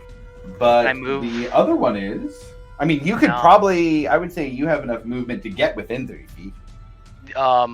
If I move, do I have to leave that top part of the Yes. bow? Well, to get close enough, at least. Yeah, fuck it. Let's do it. I want to fucking see if I can get this off. Boom, 30 feet. Yeah. All right, motherfucker. Oh, so I'm it's gonna in hit him with a 4th level blight. that. Oh fuck! Go ahead. I believe that's an attack roll, right? It's a 15 con save. Oh, it's a 15 con save. Okay, got it. All right. That's a failure. Oh, let's go, baby. I don't even want. I'm gonna do this on the app. He takes 8d8s, and that'll be a total of 35. 35 points. That is enough. Go ahead and flavor that for me, man. So yeah, you see Ekamos, he reaches out, and like greenish wave leaves his hand, his palm, and it just floods right into the guy that tried to lightning bolt me, and he just, all the like life force just gets sucked out of him. Hell yeah. Dope. And you see him start to decompose, and bits of flesh start to fall off and slough off into the water as he sinks beneath the waves. Hell no. How much movement was that to get down from the That would have been full 30 to get down there. full 30? Okay, that's Yeah. fine. Yeah, I'll just stay there then. Okay. All right. We are back to the storm giant.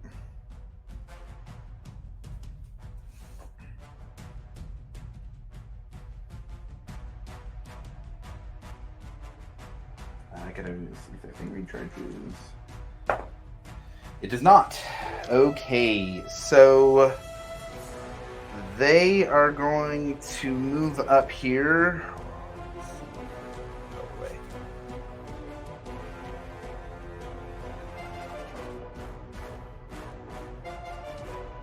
They're gonna move up 50 feet.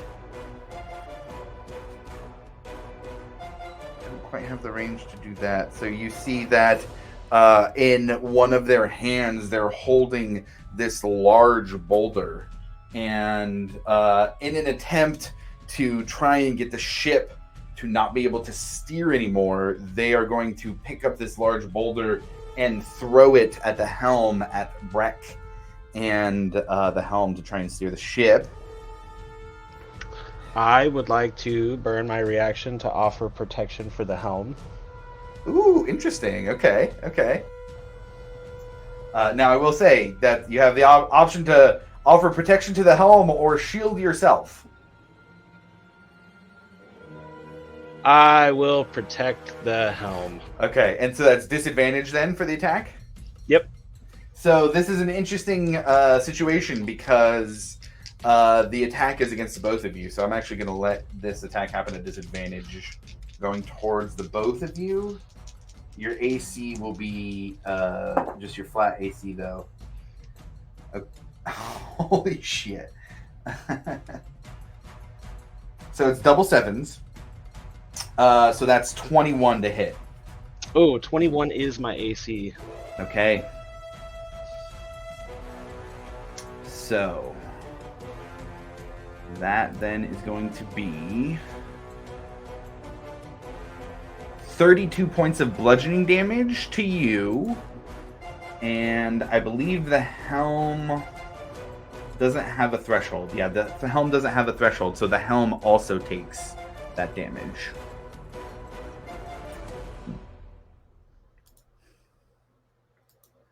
It is now, however, the Alcantara's turn. What would you like to do with the shipwreck? I'd like to keep moving it like just directly forward, all 35 feet, and kind of Okay. shoot at him as we go by. All right, go ahead and roll those 2 cannon attacks as Mumblefoot down at the bottom directs them to open fire.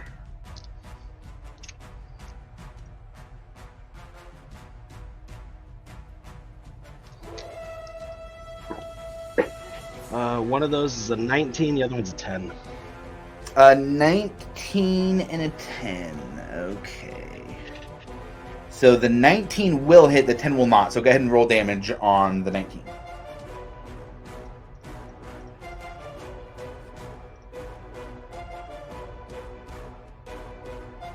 So that's 36 points of bludgeoning damage. Nice. Boom, boom. You guys hear the cannons ring out as another cannonball hits the torso of this storm giant. And you hear him yell out, "You cannot stop us. Give us the key." The fuck is he talking about? That's what I'm wondering. What the fuck's the key? Anything else for the ship? Nope, that's it. Okay, got it. All right, so we are going to move this gentleman a little bit up this way. He's going to go 5, 10, 15, and he's going to throw his harpoon up at Ekamos.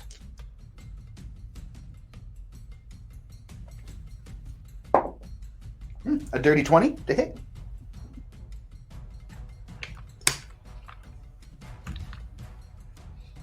Hit Ekamos? Yes. Yes, okay, got it.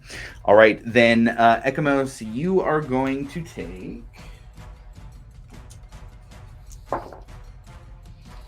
11 points of piercing damage, and the marrow pulls you overboard into the water as you hear a splash. We just hear as he goes overboard. All right, and that'll take us back to Milo for your turn. I am going to teleport Ekamos back onto the bridge of the. I'm wet and cold, probably. Fine. Where do you want to You teleport? probably reek.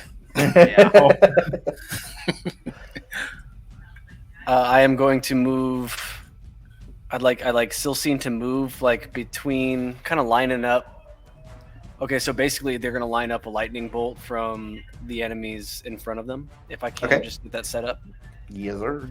And then Milo is going to move kind of on the left hand side of the boat, kind of come around the back end to the left hand side with 30 feet.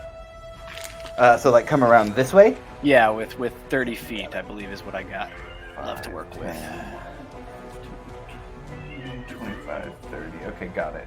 So Silcine will have to drop from the air in order to have it get both of them, just because of the way it's kind of facing down. But That's if you'd fine. like If to she do wants that- to like land on Ekamos' shoulder after the teleportation happens, that would be dope. Okay, got it.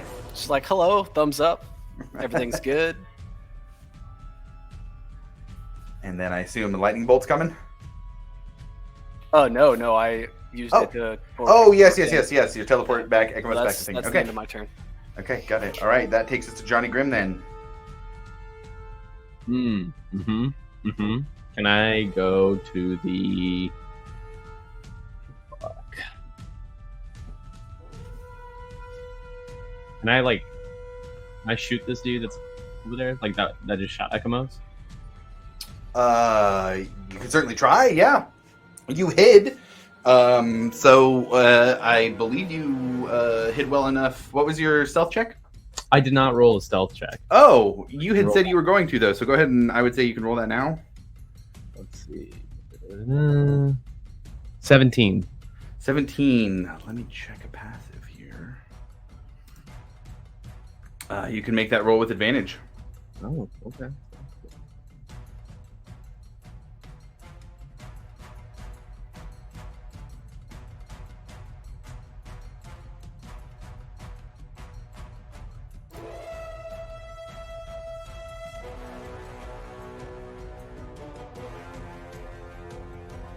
What was the roll? 27. 27. Sorry, I did not hear. It must have cut out. Yeah, that will absolutely hit. That's for the stealth, right? Or was that for the attack? Oh, I see. 27 for stealth. Yeah, so go ahead and make the attack roll at advantage. Okay. Here we go. Here's the attack. Okay. Yep, we'll take the first roll on that one. 21 to hit. Yeah, that hits. Okay. And then sneak attack, right? Yes, sir. I was sneaky. Love that. That is 10 points of piercing damage. Okay. Plus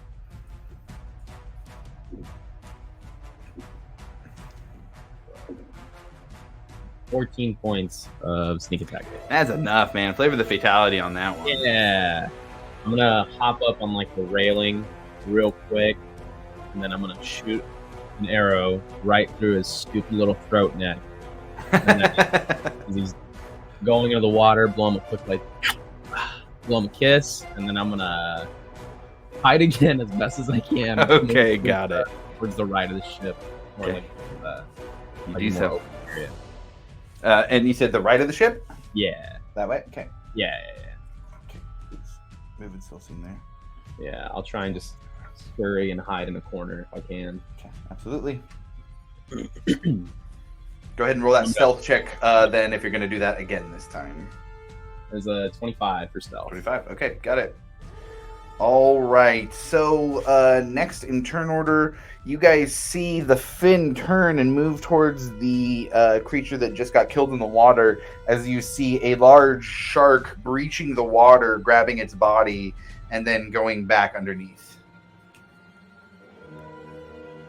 And that'll take us to Breck. I am going to bonus action cast Shield of Faith on myself. Okay. Got And that then- plus 2 AC. I will use 15 points of lay on hands on myself. Okay, got it. And that's the end of my turn. Okay. Varric, you're up next. What are you doing? Let's see. So we have the shark and the giant left. Yeah, I would say the shark isn't still above water. That's just kind of for effect of it jumping out. I would say the shark you wouldn't see at this point. Ah. Well, in that case, let's see.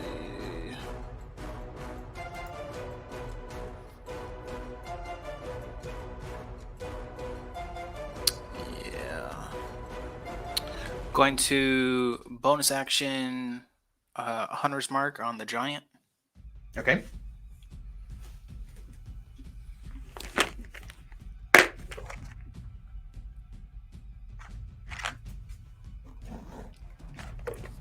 Then I am going to yeet a couple javelins at it. Sure. Go ahead and eat.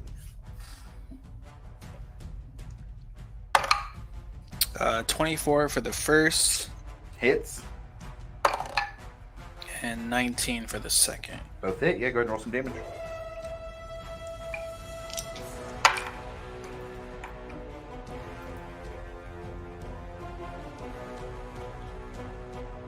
So that is going to be 13 points of damage. That's both hits combined. Okay. I need to roll the Hunter's Mark for each hit. That's an additional 6. And then I'm going to add Cold Hand on both. Okay. Actually, let me check something.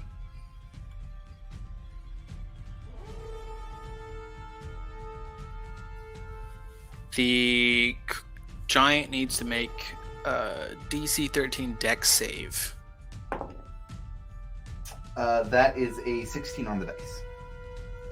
Oh, if I continue reading, it says if the attack hits, the target has disadvantage on the saving throw. Oh. That one is 16 total. Oof.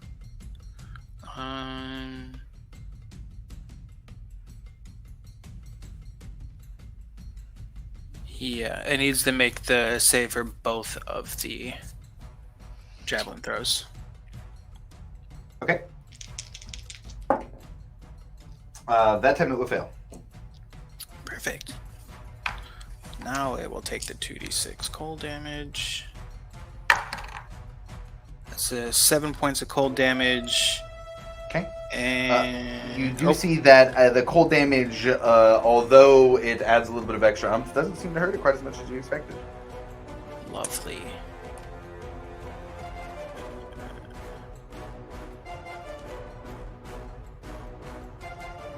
I believe that is everything. Okay. Yeah, that was bonus, and then my 2 attacks. Got it. All right, back to the top. Alivor. All right. How close is the big boy? He seems pretty close. To the ship, he's about 20 feet away from the ship. From you, about 30. That's fine. We're going to cast Phantasmal Force on the big boy, and he's going to see a large shark in the water attacking him. All right. That's a 19 on the dice. Son of a bitch, he doesn't see shit. Yeah. All right. Well, I tried, boys. Okay, I'm gonna go ahead and get that cast right quick. All right. Well, after seeing that, just wow, that was an intelligence, right? You said 19 on the dice. It's 19 on the die, yeah, so it's a total of 22. Yeah, it didn't matter. You win. Yeah, I'm gonna be like, wow, that's crazy. Bonus action, Bardic Inspiration on Breck. Okay, got it. All right, takes us to Ekamos next. What are you doing? All we got left is old boy. Old boy, old big boy. All right. Let me see here. I'm gonna go ahead and do my Eldritch Blast. Okay, go ahead and roll some blasts at him. 9 for the first one, which I'm assuming doesn't hit. No, that one won't hit. And, 13. 19 for the second. 19 will hit. All right, and damage will be 14. Oh, nice. Yeah. Very cool.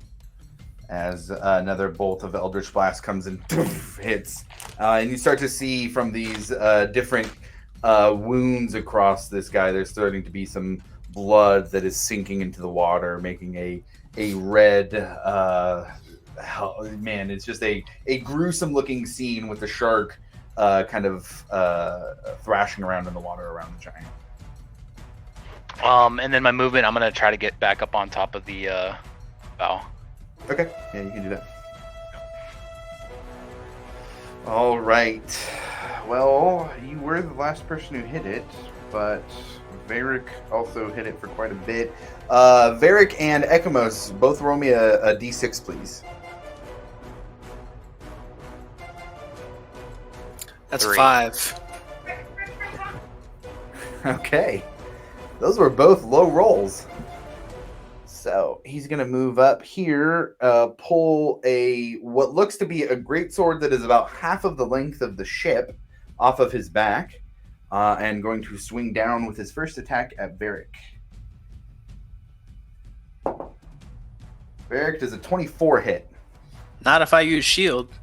Are you using shield? I sure am. All right, then you see this giant fucking greatsword come down, and you go and you put up a shield and just barely hold it from cleaving you in 2. Fucking Gandalf out here. Damn, dude, yeah. No joke. And he's gonna move over here and make his second greatsword attack at Ekamos. Oh no. Ekamos does a 27 hit. I think so. Okay. It's going to be 29 points of slashing damage. I'm good. Okay. That is going to be the end of his turn. Milo, you're up next. Just trying to make you dead. I know, right? I thought he was gonna just chop me in half. Is it not the Alcantara's turn?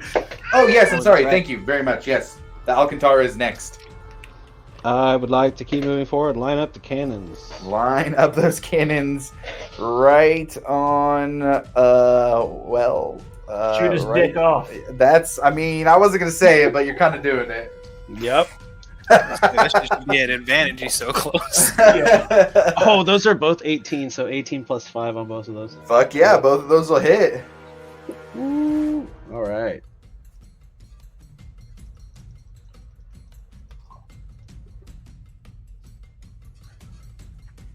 Uh, 49 more points of bludgeoning damage. Whoo! This time you hear him exclaim out "Ugh!" as one of the cannonballs hits him right in the dick, and the other goes and hits him in the stomach. And you can see now starting to get wobbly in the swimming in the ocean here. Okay, I think that takes us now to Milo. So how's the big guy looking? Oh, he's looking pretty hurt. But pretty hurt for him also relatively is, a little different. Yeah, he's a big boy. All right, I'm gonna catch up with the boat a little bit to kind of get, so just 30 feet alongside it. 30. And then I am going to whip out the wand of missiles and go maximum savage on this thing and see what happens. Shit. I've never done it like before. maximum? I think it, because it has 7 charges and you could buff It doesn't as much as break, you does want. it? Yeah. Well, you have to roll if you go max. The darts all strike simultaneously if you direct them to hit one creature. I don't think I have to roll on this one. It doesn't break. It doesn't break at all if you use all the charges? It doesn't say so. Oh, okay. If it doesn't say so, it doesn't say so. Go ahead and roll that high-level magic missile damage. And so what is that even? That's a So for every 7th charge level, you it's a use 7th is level. one. No, it's actually be above that. So every charge that you use, so 1 charge for first level, and then no, I guess it would be that. Yeah, so 7th So level. it'd be 3 plus 6, so 9 darts. Correct. Yes, correct. And it does say here on this item, if you use its last charge, roll a d20. On a 1, it crumbles It into ash. does. Okay, so we don't want to use that last one then. So it's going. I mean, you can. An 8. It's up to you. It's a 5% chance to be destroyed if you. Yeah. No. Okay. I really like this one. All So it's right. we're So gonna go with 6th level magic missiles. It is. That'll be 8 darts. 8 darts. So 8d4 plus 8.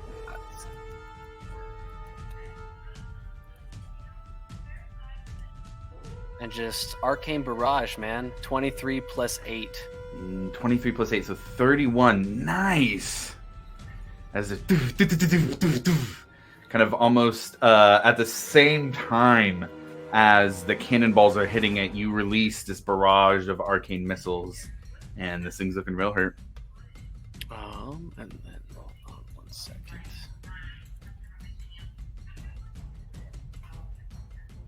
That's it. Yeah, nothing else. Okay, got it. All right, Johnny Grimm. Oh boy, I am worthless. I will just take another little shot at it. Sure. with my Yeah. sword. You had enough cover to be hidden where you're at, so you can attack with advantage. Woo-hoo. Yep, we're gonna take the first roll because the second one is a natural 1. So it is going to be 22 to hit. 22 hits. Yeah, go ahead and roll some damage.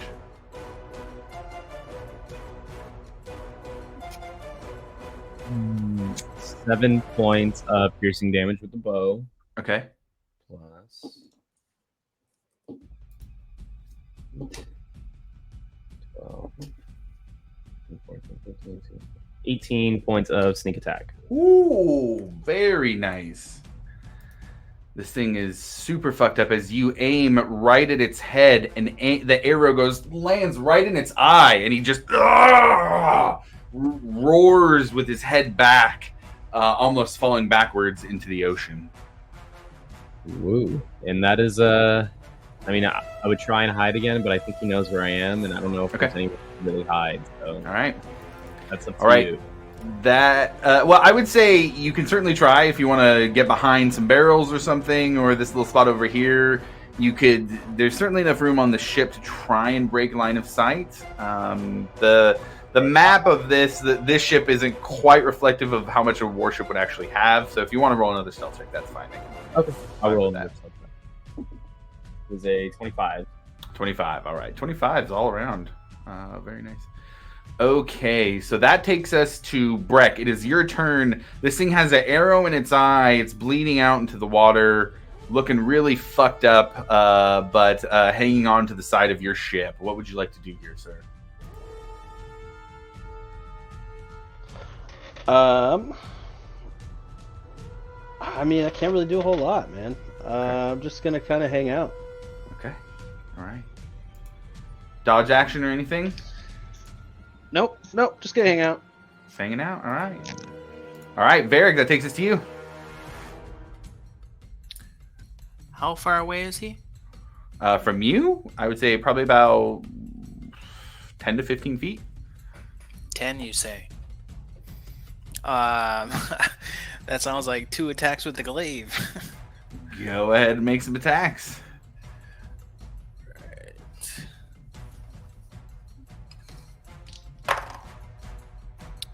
Oh, wow.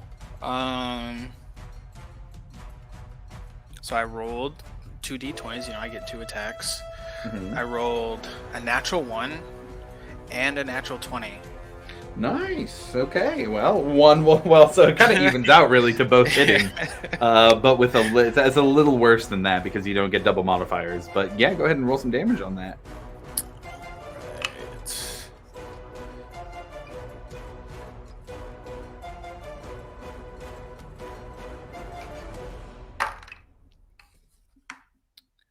So it's 20 with the glaive by itself. I have 1 more cold hand, so I might as well. Okay.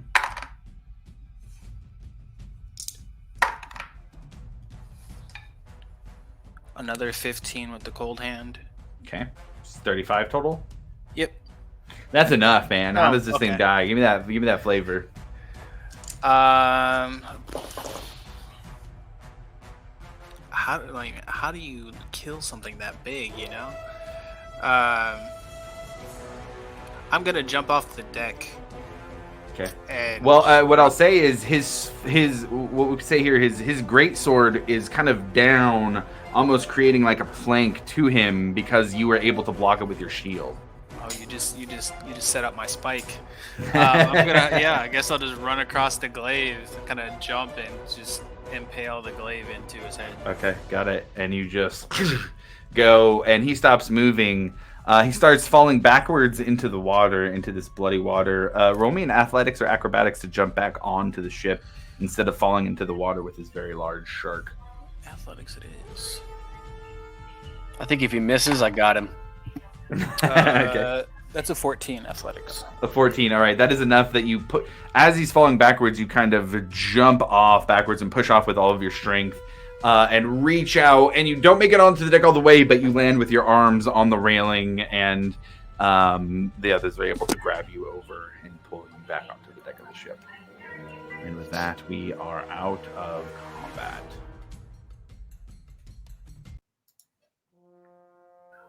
Might I be able to float next to any other floating corpses or anything like that that's still in the water and see what's on them? It's a bold move, Cotton. Oops. Well, I guess what I would say is, in this situation, they're starting to sink. So roll me a perception check. It's going to be pretty hard to see if they have anything on them, but you can roll a perception check. You know how it goes. You can certainly try.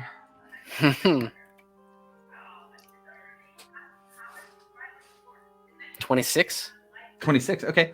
I would say you can definitely see that there are some harpoons.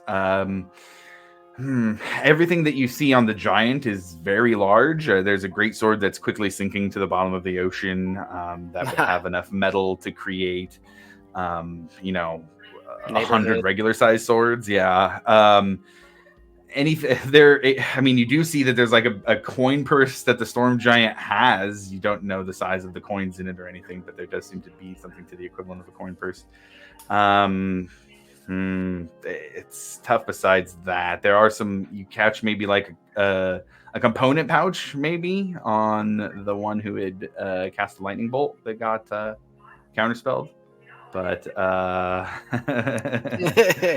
but that's about it. There's not a ton of loot per se on these guys. I'm on it like I'd be immediately curious about the coin purse. Would be my the coin purse. Yeah, absolutely. It's if I could get to probably it's probably about the size of you, and it's sinking down into the water quickly. Just want to take a look inside. So you'd have to go into the water to do that at this point. Oh man. Nah, we're just gonna let it sink then. You're kind of chasing a sinking giant. And I'm gonna go ahead and what you'd float be back to doing. the boat. Okay, go ahead. Be As very you're out there, I disappointed. say, grab my javelins. Not dude, they're so aerodynamic. I don't know if you know, but they're so gone. Like look at that guy's sword. and Alivor's bolt. Nah, Yeah, no, I gave up on that as soon as I let that thing go. it's gone. Sorry guys. So, Josh, the only thing he said to us was to give him the key, correct? Yeah. Did I get any Ukatoan vibes off this dude? Oh, for sure, my dude. That's how this whole thing started. Yeah. Yeah, I mean, I would say you kind of instantly know what's going on here. Okay. Yeah, just kind of tell everybody like, hey, I think I've told everybody about that situation. Or was it just Breck that knows about it? It's been a while. That's a good question. I'm not sure. I don't remember. I thought you shared that with With the- everybody. I say with Everybody. the sea monster thing. Yeah. The big thing that lives down there. Yeah. We might have- have one of the eyes, correct? Yes. It's in that pouch that Milo carries. Milo's super fancy bag. Yeah. It's my I stuff. think yeah, that storm giant wanted your stuff. Oh shit. Dude, that's two groups of people who are after us because of stuff that's in this bag. See, and this is what I was talking about. We have a whole lot on our plate right now. Can we just bury this somewhere? Can we like Can we drop just it? bury the everything? Like Yeah, you can. arms of the betrayers, the eye. How did they know that it was coming up? How did they know where we were? That we had this? We've been Same moving way, very there's frequently. There's got to be something that ties them to it. I mean, when I saw one for the first time, I felt a pull towards it. There's got to be like magic that can block that, right? How is Zarm not here? Like where's Zarm? I was working on the cannons, man. fucker. I was gonna say, Oh, where's okay. where's Furball? I just thought, man, like you weren't even up here. There's so much that you could have done. I was just, Did I we felt were you were working on the missing. Yeah, you cannons. know. I've been Okay, trying. No, I'm you trying did to do stuff. something besides Wow. arcane stuff. Yeah, What's I that? handled. It's fine. What's Yeah, that guy's okay. name? Russell? Rosan. Rosone? Rosan. Rosone. Oh, I've been pronouncing it wrong this This entire dude. time. This dude- this Roseanne. This guy's here. Oh, guy's you've here ruined the for one- character. Yep, he's here. Roseanne now. He's here for one reason, and I didn't even see him out there. Didn't do the best job at protecting the damn. Yeah, he's just waiting for us to die so he can take it and leave. I'm just always gonna hear that voice now that I go into the galley. Oh my god. Telling everybody dinner's ready. Oh my god. Literally. Maybe once we get to Amon, we can, I don't know, find someone we trust, maybe, possibly, and leave the eye there for a little bit. Milo, you need to. Are you spent? No, I think I got a little bit left. The thing is, I know that there's definitely spells out there that can help, or at least magical objects that could cover this. None of which, like We have at this particular moment. Exactly. But- yeah, you get it. Do you have the capability to use sending? Oh yes, I can do that. I just need some time to prepare it. Well, I mean, you have some very powerful friends. I do have those. This seems like one of those things. Yeah, Especially if no, you're gonna be that's on the true. sea No, for how you're right. long? You're right. Yeah. I mean, how many of those are we gonna be able to fight? You know. No, yeah, I don't want to. No, I don't want to see that again. Ekamos almost figured out what real death is. God. Yeah, I'm all right. I mean, they might be able to even meet us on the boat. Yeah, if those Kryn people can, I'm sure your friends can. I will get to. I'll get to work. Then, for brevity's sake, I think for the second week, we can have that sending just be it can be the next day here at this point. And what would you like to say, and who would you like to say it to? I think it would go to Zinnia, if anybody. And man, like, you're gonna make me count right now, man. Of course. I'm not. Wizards of the Coast to put the requirements on the Oh, spell. whoa, Goddamn man. Blizzards. Oh,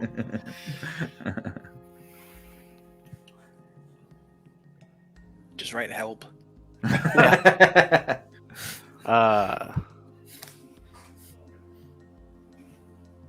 Ooh, do I have? I still don't have that. Can you meet us on ship, the Alcantara? Have items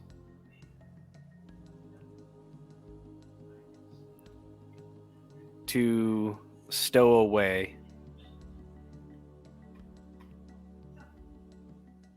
Secrecy is of utmost importance. Please hurry. Varric says hi. God damn it. The fellas say hi.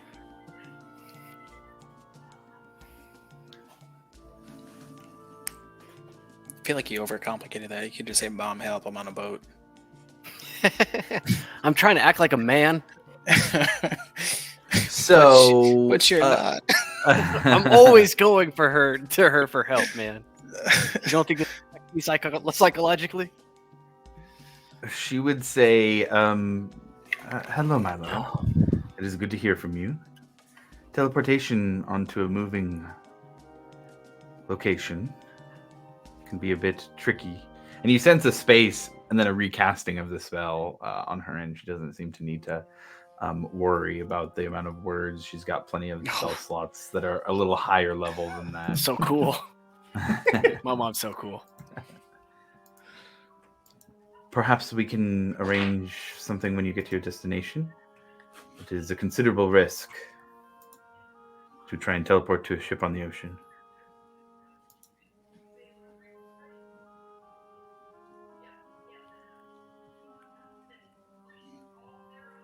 I would relay that information to the crowd. Can't we drop anchor? Like, we can make it. I mean, that's a fair point. Would that work, you think? I don't know. I mean, I don't there's know, got to I'm be not- somebody who knows. Milo, you can roll an Arcana check here on just teleportation stuff in general. I was gonna ask if I could do something similar to see if Sure. I would know. Would you Yeah, like fine. to guide me too, or So, fun I fact. just like it when you touch my shoulder? I can't do that anymore. Oh, Wait, why? What did you do to oh, yourself? that's right. He did something funky to himself. What You happened to need- you? You used to be great. You used to be so great. Oh, yeah, that's right. You guys weren't here when I got back. I'm not with the big man in the sky anymore. I'm with the lady, the Moonweaver. Oh, the prayer. That makes so much more sense. That was That's out of why you were place. fucking glowing whenever Fuck, you ran okay. off. I have lost my guidance ability. Actually, hold on. Well, did you get anything? Like, what happened when you changed gods? Like, that's got to be a weird exchange. Mhm. Did you just give a 2 weeks notice, or how long was he away? Like, what is that? How does that work? It's a process. It's a There's process. There's a lot of paperwork. meditation, a lot of me time. He's had a lot of paperwork involved. A lot of explaining to yourself and to your god. It's not you, it's me. Yeah. Oh man, did he take it salty? no. Like he doesn't seem I like a don't know. very forgiving guy. I haven't heard yet. Seems like he So holds a We'll just grudge. have that on the list of things that could possibly happen in the future. Lovely. I bring a lot of that to the table. I will expend a second level and give you enhanced ability though. I did keep that. Oh, good, because I did not roll well. Does that give me something? What are you doing, Arcana? Yeah. So yes, I will give you Fox's Cunning, which gives you advantage on intelligence checks. So I would technically get to roll twice. I did already roll Josh. But that was For kind the of sake of this, that's yeah. fine. Okay, thank But you. normally it's before the roll. Yeah. Before the roll. Ooh, still not that great. 14. 14. Okay. Then what I would say is you would get this. You would know enough about teleportation magic. It's not just about that there's movement happening at the time. It's the person's familiarity with the object. So you would know that by just giving your mother a description of the boat and saying, "Here's where we are." It's fairly likely that they will be off target and potentially end up hurt. Okay. It's based on the description. If that's all they have, maybe a 25% chance of success. Question. Mhm. Is it only locations or could it be an object? So it can be an object specifically, but if it is an object, then it must be able to fit entirely inside a 10-foot cube, and it can't be held or carried by an unwilling creature.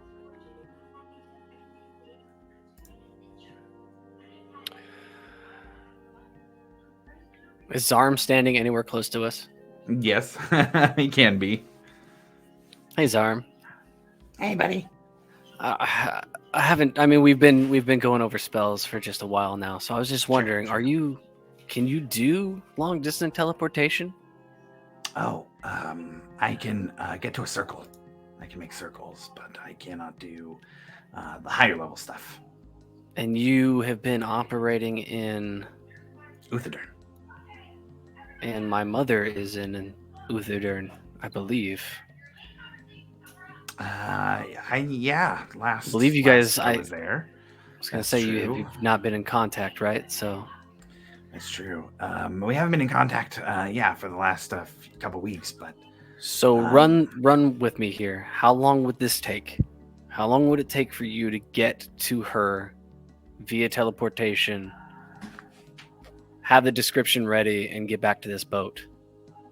getting back to the boat's the problem. I don't have a circle to get back to, so it's a one-way trip. Are you able to draw circles? I can, but I can only go to a circle that has been already established. It takes a year of casting it to be a permanent circle. So I can go to a circle that has been established. I draw a circle myself, and I'll go to one in Uthadern that's permanent there. But unless we have a permanent one here, I can't come back. I can ask if they know of any location between here and Amon, and we might be able to stop off at that location and meet them. How far are we from Whitestone? You guys would have gone past Whitestone at this point. So we're like, Because Whitestone was only, I think, like a 3-day trip, and you guys are a week past Whitestone. so we're like on the north side of Larengorn, like the north side of Mhm. everything. Then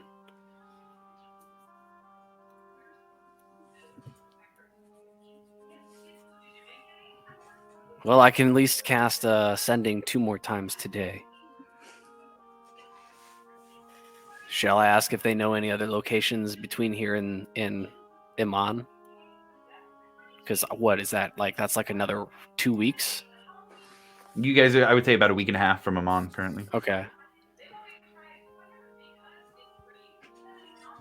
Yeah. Until then, we are like. I mean, I feel like they're pretty secure, unless if somebody already knows that we're here. You know.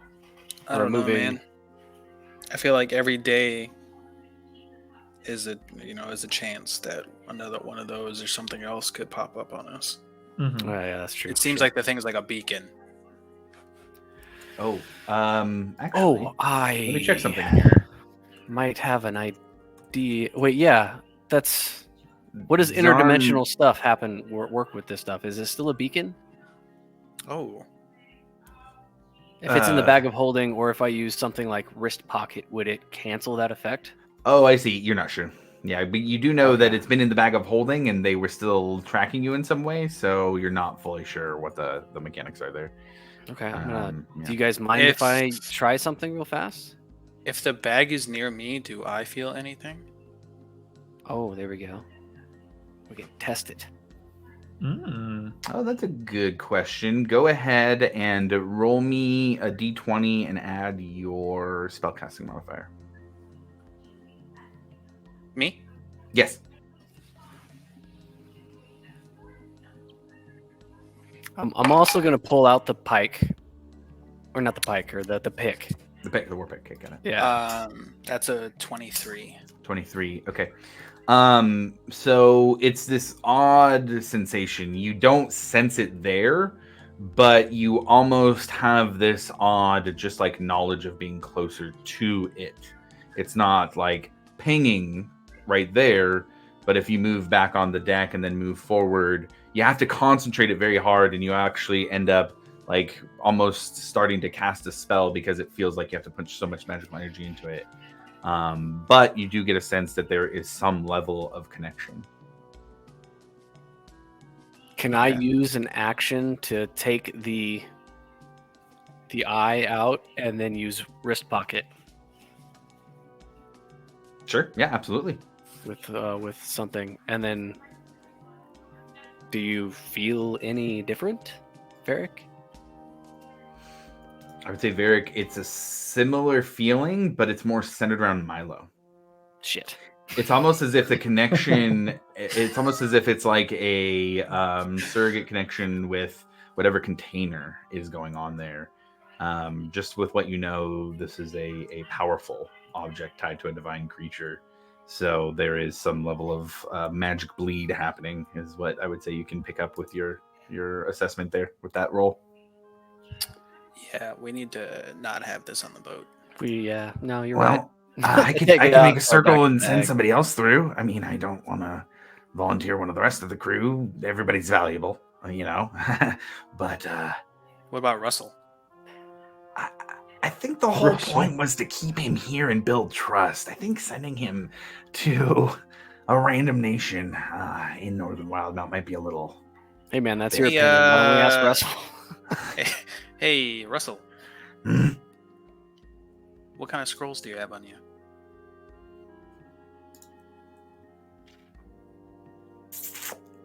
He gives an interesting look, I guess, after having heard your guys' conversation. What did you have in mind? Would one of those happen to be something to do with teleportation? I One mean, of them is, yes. I figured, if that things went sideways, you probably need a way out. That would be an astute assumption. I consider myself to be very astute, yes. Say our friend Zarm here made a little circle, teleported you to Uthadurn. Would you be able to come back? I mean, it's kind of your job to come back. I see no reason why one of you couldn't make the same journey. I mean, if you give me the scroll, I'll do it. Go ahead and roll a persuasion check.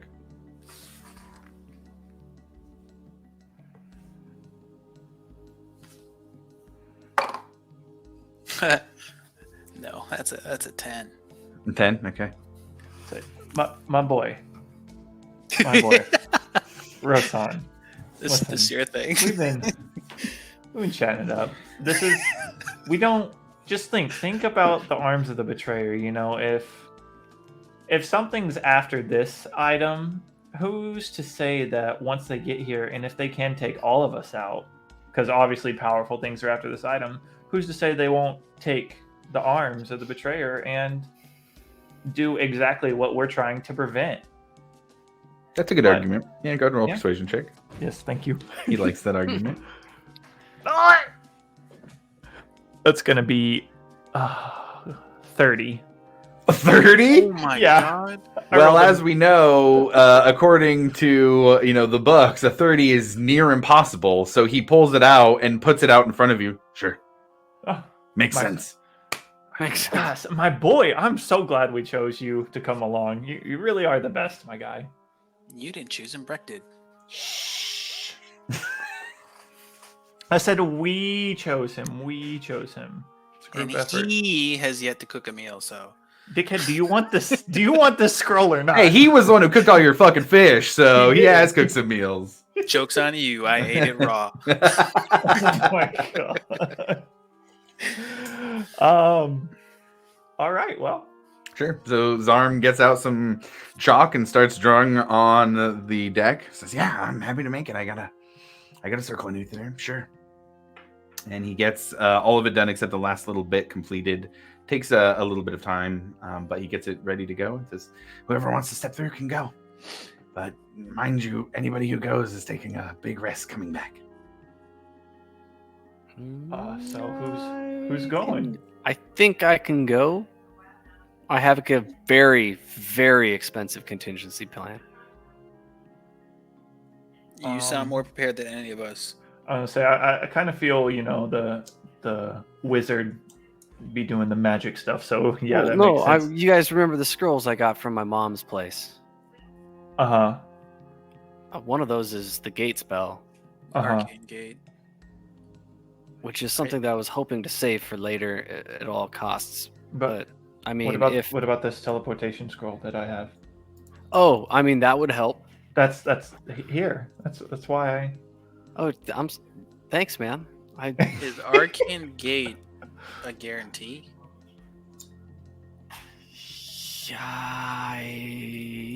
Would I know that, Josh? Arcane Gate's a guarantee, but it's not very far, I believe. Is the Oh no, it's sorry, it's the I think it's either a 7th level spell or it's a That's not Arcane Gate then. I think. okay, yeah, it's a 6th or a 7th level spell. One of them I know is Mansion, I think, and then yeah. I thought it was Arcane Gate that you got. Well, Arcane Gate's like a 4th level spell, and it was 5, Arcane 6. Arcane Gate 6. 5, 6, and 7. Okay, no, 6 would be Arcane Gate then. Shit, really? Yeah, Arcane Gate's 500 feet. Okay, never mind then. Okay. So the teleportation spell definitely is necessary. Yeah, that's why I got it, and I just handed it over to Milo. Appreciate you, man. Well, damn. All right. Well, then with that, Zarm is ready to finish the circle if you're ready to go. Hopefully, I'll be back very soon. I'm kind of a step into it. He finishes it, and in a puff of smoke, poof, you are transported to a stone building. For the sake of ease here, I'll assume that you had done a little bit of coordinating with Zinnia to get here and to not have it Sending, be yeah. to where you have to go and like find them. Okay, you're here now. What? Go Drop explore off what you're doing. to arms. of Yeah, affairs exactly. and You see Zinnia. Thanks, Mom. You see her there. She says, "Thank you." We will Drop do what some we can to laundry keep you off. safe." Yeah, right. Yeah, for real. But you see her and drop it off. She gives you well wishes. You're able to update her here if you would like. Yes, I would. I would Full also. update? I would also totally request some arcane paper. Yeah, full update. Okay, got it. I'll Go pay. ahead and Like, come on, Mom. I'm not cheap roll. anymore. I have my own money. roll a d20. That max 20. Oh, 4. Before you get $40 worth, 40 40 gold gold. pieces worth of paper. And you pull out the teleportation scroll, and in an attempt to get back to where you were on the Alcantara, I need Can you to I roll. retroactively do something? What's that? Could I have told him to remind him about the letter that we made? Oh yeah, that's fine. Yeah, that's fine. I have been doing that with all of my off time. Promise. And I've just dropped that package off with Zinnia. Okay. And Right you guys, now. this was the rumor For dispersion. letters that you guys had sent me specifically. Okay. For, for Propaganda, spreading trying to propagandies. destabilize. Okay, got it. Totally Okay, been working got on that, my man. You got it. All right. Milo, I need you to roll me a D100, please. Oh boy. You have viewed the location you were at once. So you need to roll pretty high. Just gonna think about, the camaraderie that I felt up to this point. Breckenai's connection with the or him showing me the way to the Wild Mother. Varric's vigilance. Is It's what kind still of gonna be what kind of roll 81. is it? Is it just? Oh, It's a wow. D100 roll. Oh, 81. 81? 81. 81's pretty good. That is enough to get High, you back. high is good. High is good. That is enough that you are on target. You heard it, guys. Drugs the way. All Oh shit, we're good. and we party by slamming mushrooms tonight. right. Yeah, Milo gets back to the ship, and you now are less one eye of Ukatoa. And that- Also, can I? Oh man, I was under the impression that I was also dropping off the pick. Is that not part of the thing, guys? if that's what you guys wanted to do, I didn't quite hear that. I didn't hear that as- either. I was just kind of thinking that. That is a Milo decision at this point. Yeah, that would have been up to you. Off the Oh, table. you know what? I If it would've was found up to that shit Milo- hilarious. If it was up to Milo, I think you would have low key under the table passed off the pick. Oh shit! So yeah, we all still think. Okay. I think he just did that. If we planned it, or if that's under I the don't thi- table, that's up to We you didn't guys. plan that. I Okay, don't so think that's we on planned Milo that. then. That is genius, though. Oh. Okay. Hey man, Alivor's been looking at some things real weird like, and he's just not explaining I mean, I just nothing, been and waiting for that pick to, left unattended. Just trying Real to collect things. over there. For being honest, this man's been looking at weird shit since session 1. No, Ravens. I mean, I'm pretty sure it's his fault that fish are falling from the sky. I don't know. Yeah. Listen, I still Oh, don't even yeah. know why the fuck fish are falling from the sky. All right. What are you talking about? It definitely has to do with the Okatawa shit. I didn't know Definitely that. my yeah, fault. I mean, yeah. And I knew all along. Well, they've been falling. I'm just on saying, me, man, that all right? motherfucker was This is not there. cool. All right. Well, then with that, that is enough for Milo to. If that's your choice, Milo, that is your choice. I'm gonna drop I won't off. give any reminders here of that is a defining choice here. So if that is something you'd like to do, then it's your choice to do. You're on your own here. Whoa. Can I get like so mad? what kind of security measures would they have taken? I would have asked that, so that's important. What security measures they would have taken? She would Keep give the will of answer. Talon. She would give you the answer. It would be more secure for you to not know. Oh, Oh well, no, I like that. I trust Mama. Here you go. Okay, and that's enough. Okay, yeah, so you pass it off. he said that's good enough for me. Okay, understood. All right, so Milo makes his way to Uthadern and then back shortly with a few more things in tow. Comes out of the teleportation. Boom! Told you I'd do it. No sweat. All right.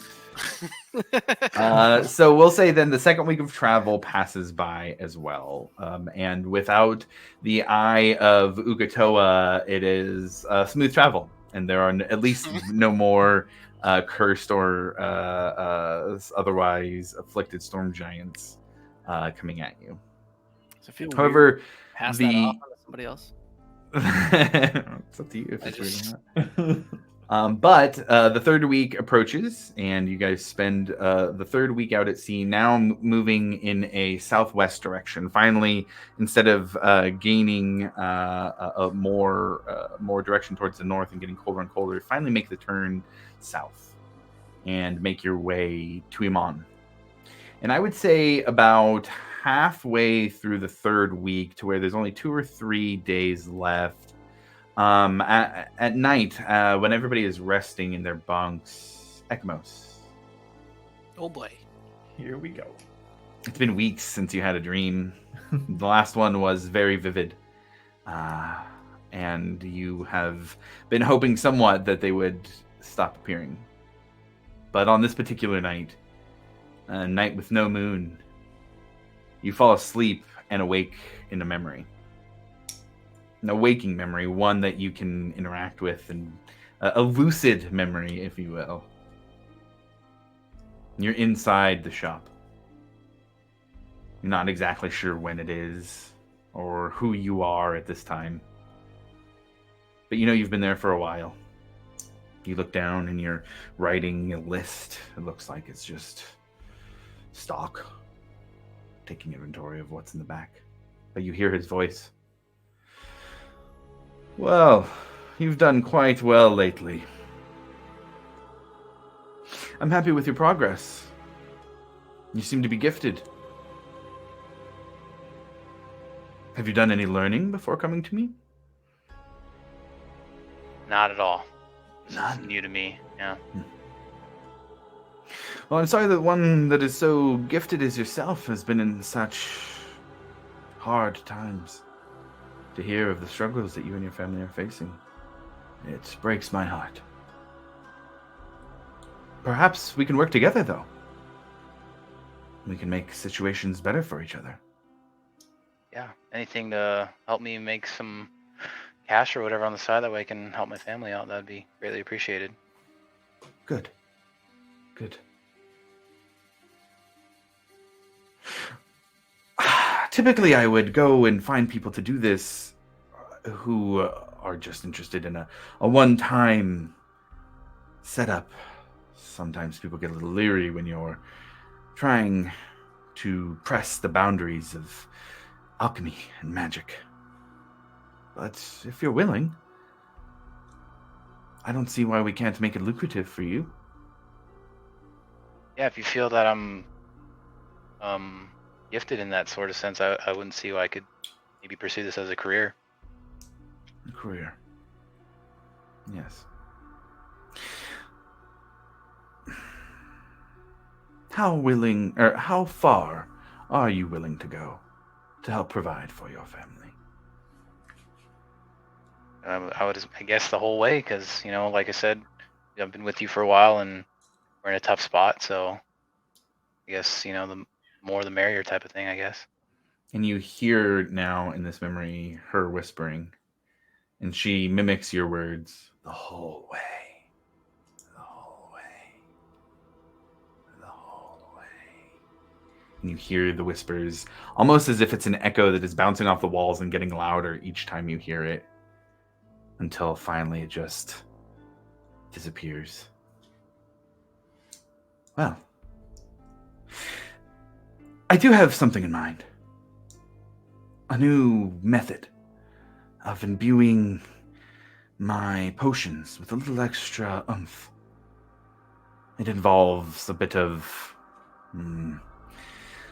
shall we say, entry-level divine magic.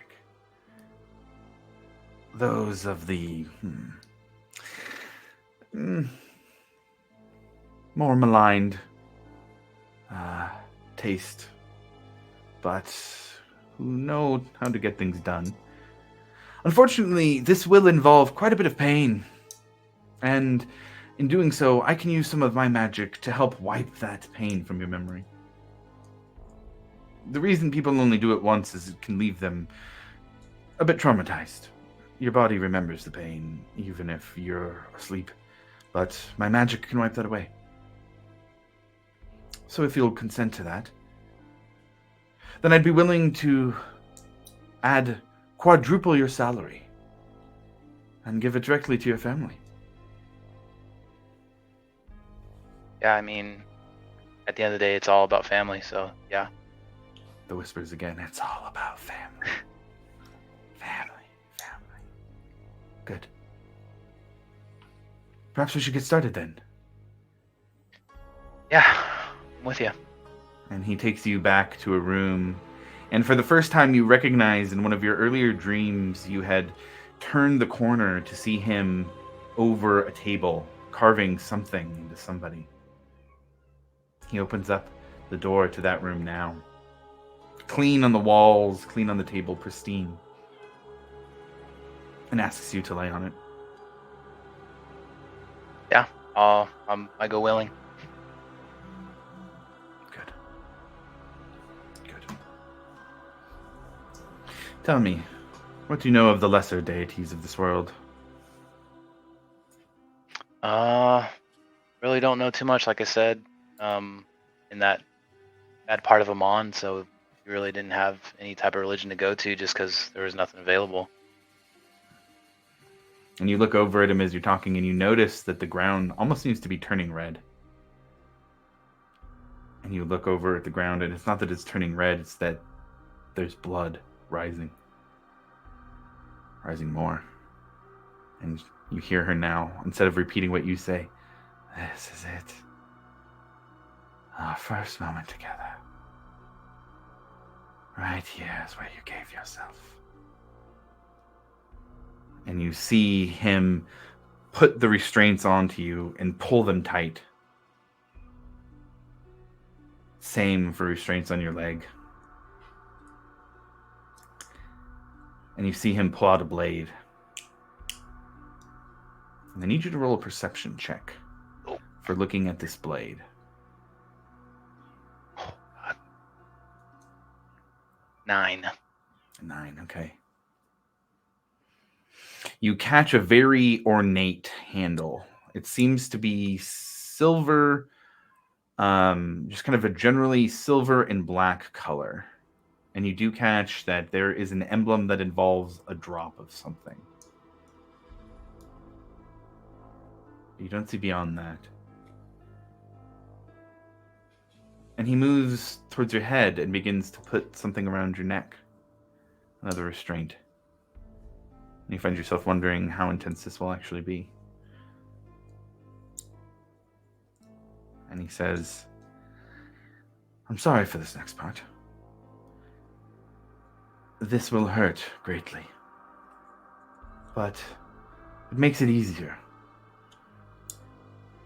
If they're willing." And Do you have hear... anything? Go ahead. Like, do you have anything to ease the pain?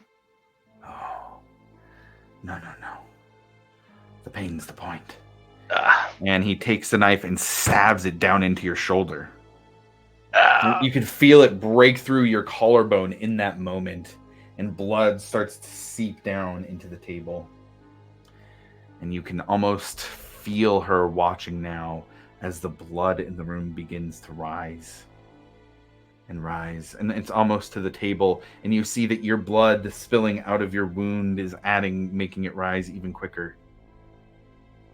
Until the level of blood rises to where you're at. Lifting you up off the table. Keeping the restraints, but the restraints now seem to be tied in with this blood rather than on any physical object. And you look around, and you're gone from the room. You no longer see him. You just look and see blood everywhere. Blank, empty spaces. And you hear her say, "You're so close now. So close to where we first met. I'll see you soon, Ekamos." And that is the first time that you would have ever heard her speak your name in dream or in life.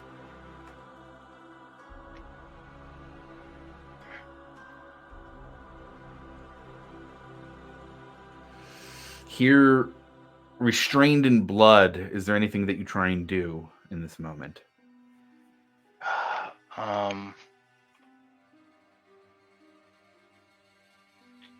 Guess I just try to pray to Pelor and ask for any type of guidance as to if I'm anywhere closer to trying to rid her, I guess, or sever that bond.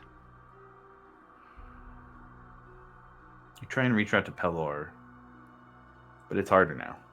Yeah. Which is no. You draw closer, to me. You draw closer to him.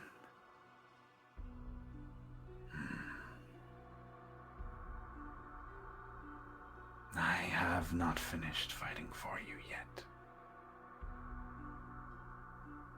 And you feel the blood rise over your face as you submerge in it completely. And rather than being saved by the mask, this time you wake up, coughing for air, gasping as if you were underwater.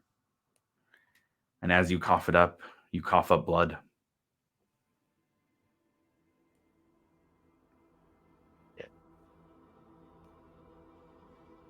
I guess I'd wipe it away from me and figure like, what the hell? Like, that's not happened to me since I can't remember. Yeah, I just guess you really freaked out. Okay. It's an unsettling journey into Iman. More memories being unlocked. Although it is something that you strive for, it makes you uncomfortable too. And now, after 3 weeks of travel on the ocean, the Alcantara approaches Iman. And as the towering heights of one of the crown jewels of Exandria begins to show up in the distance, you can hear her whispers still, even in your waking mind. Willing. And you wonder what Iman and your past holds for you next. And that is where we will end the session for today.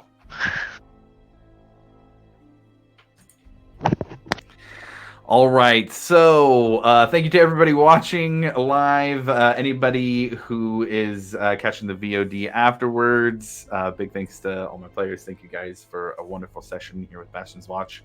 We'll catch you in a couple weeks for the next one.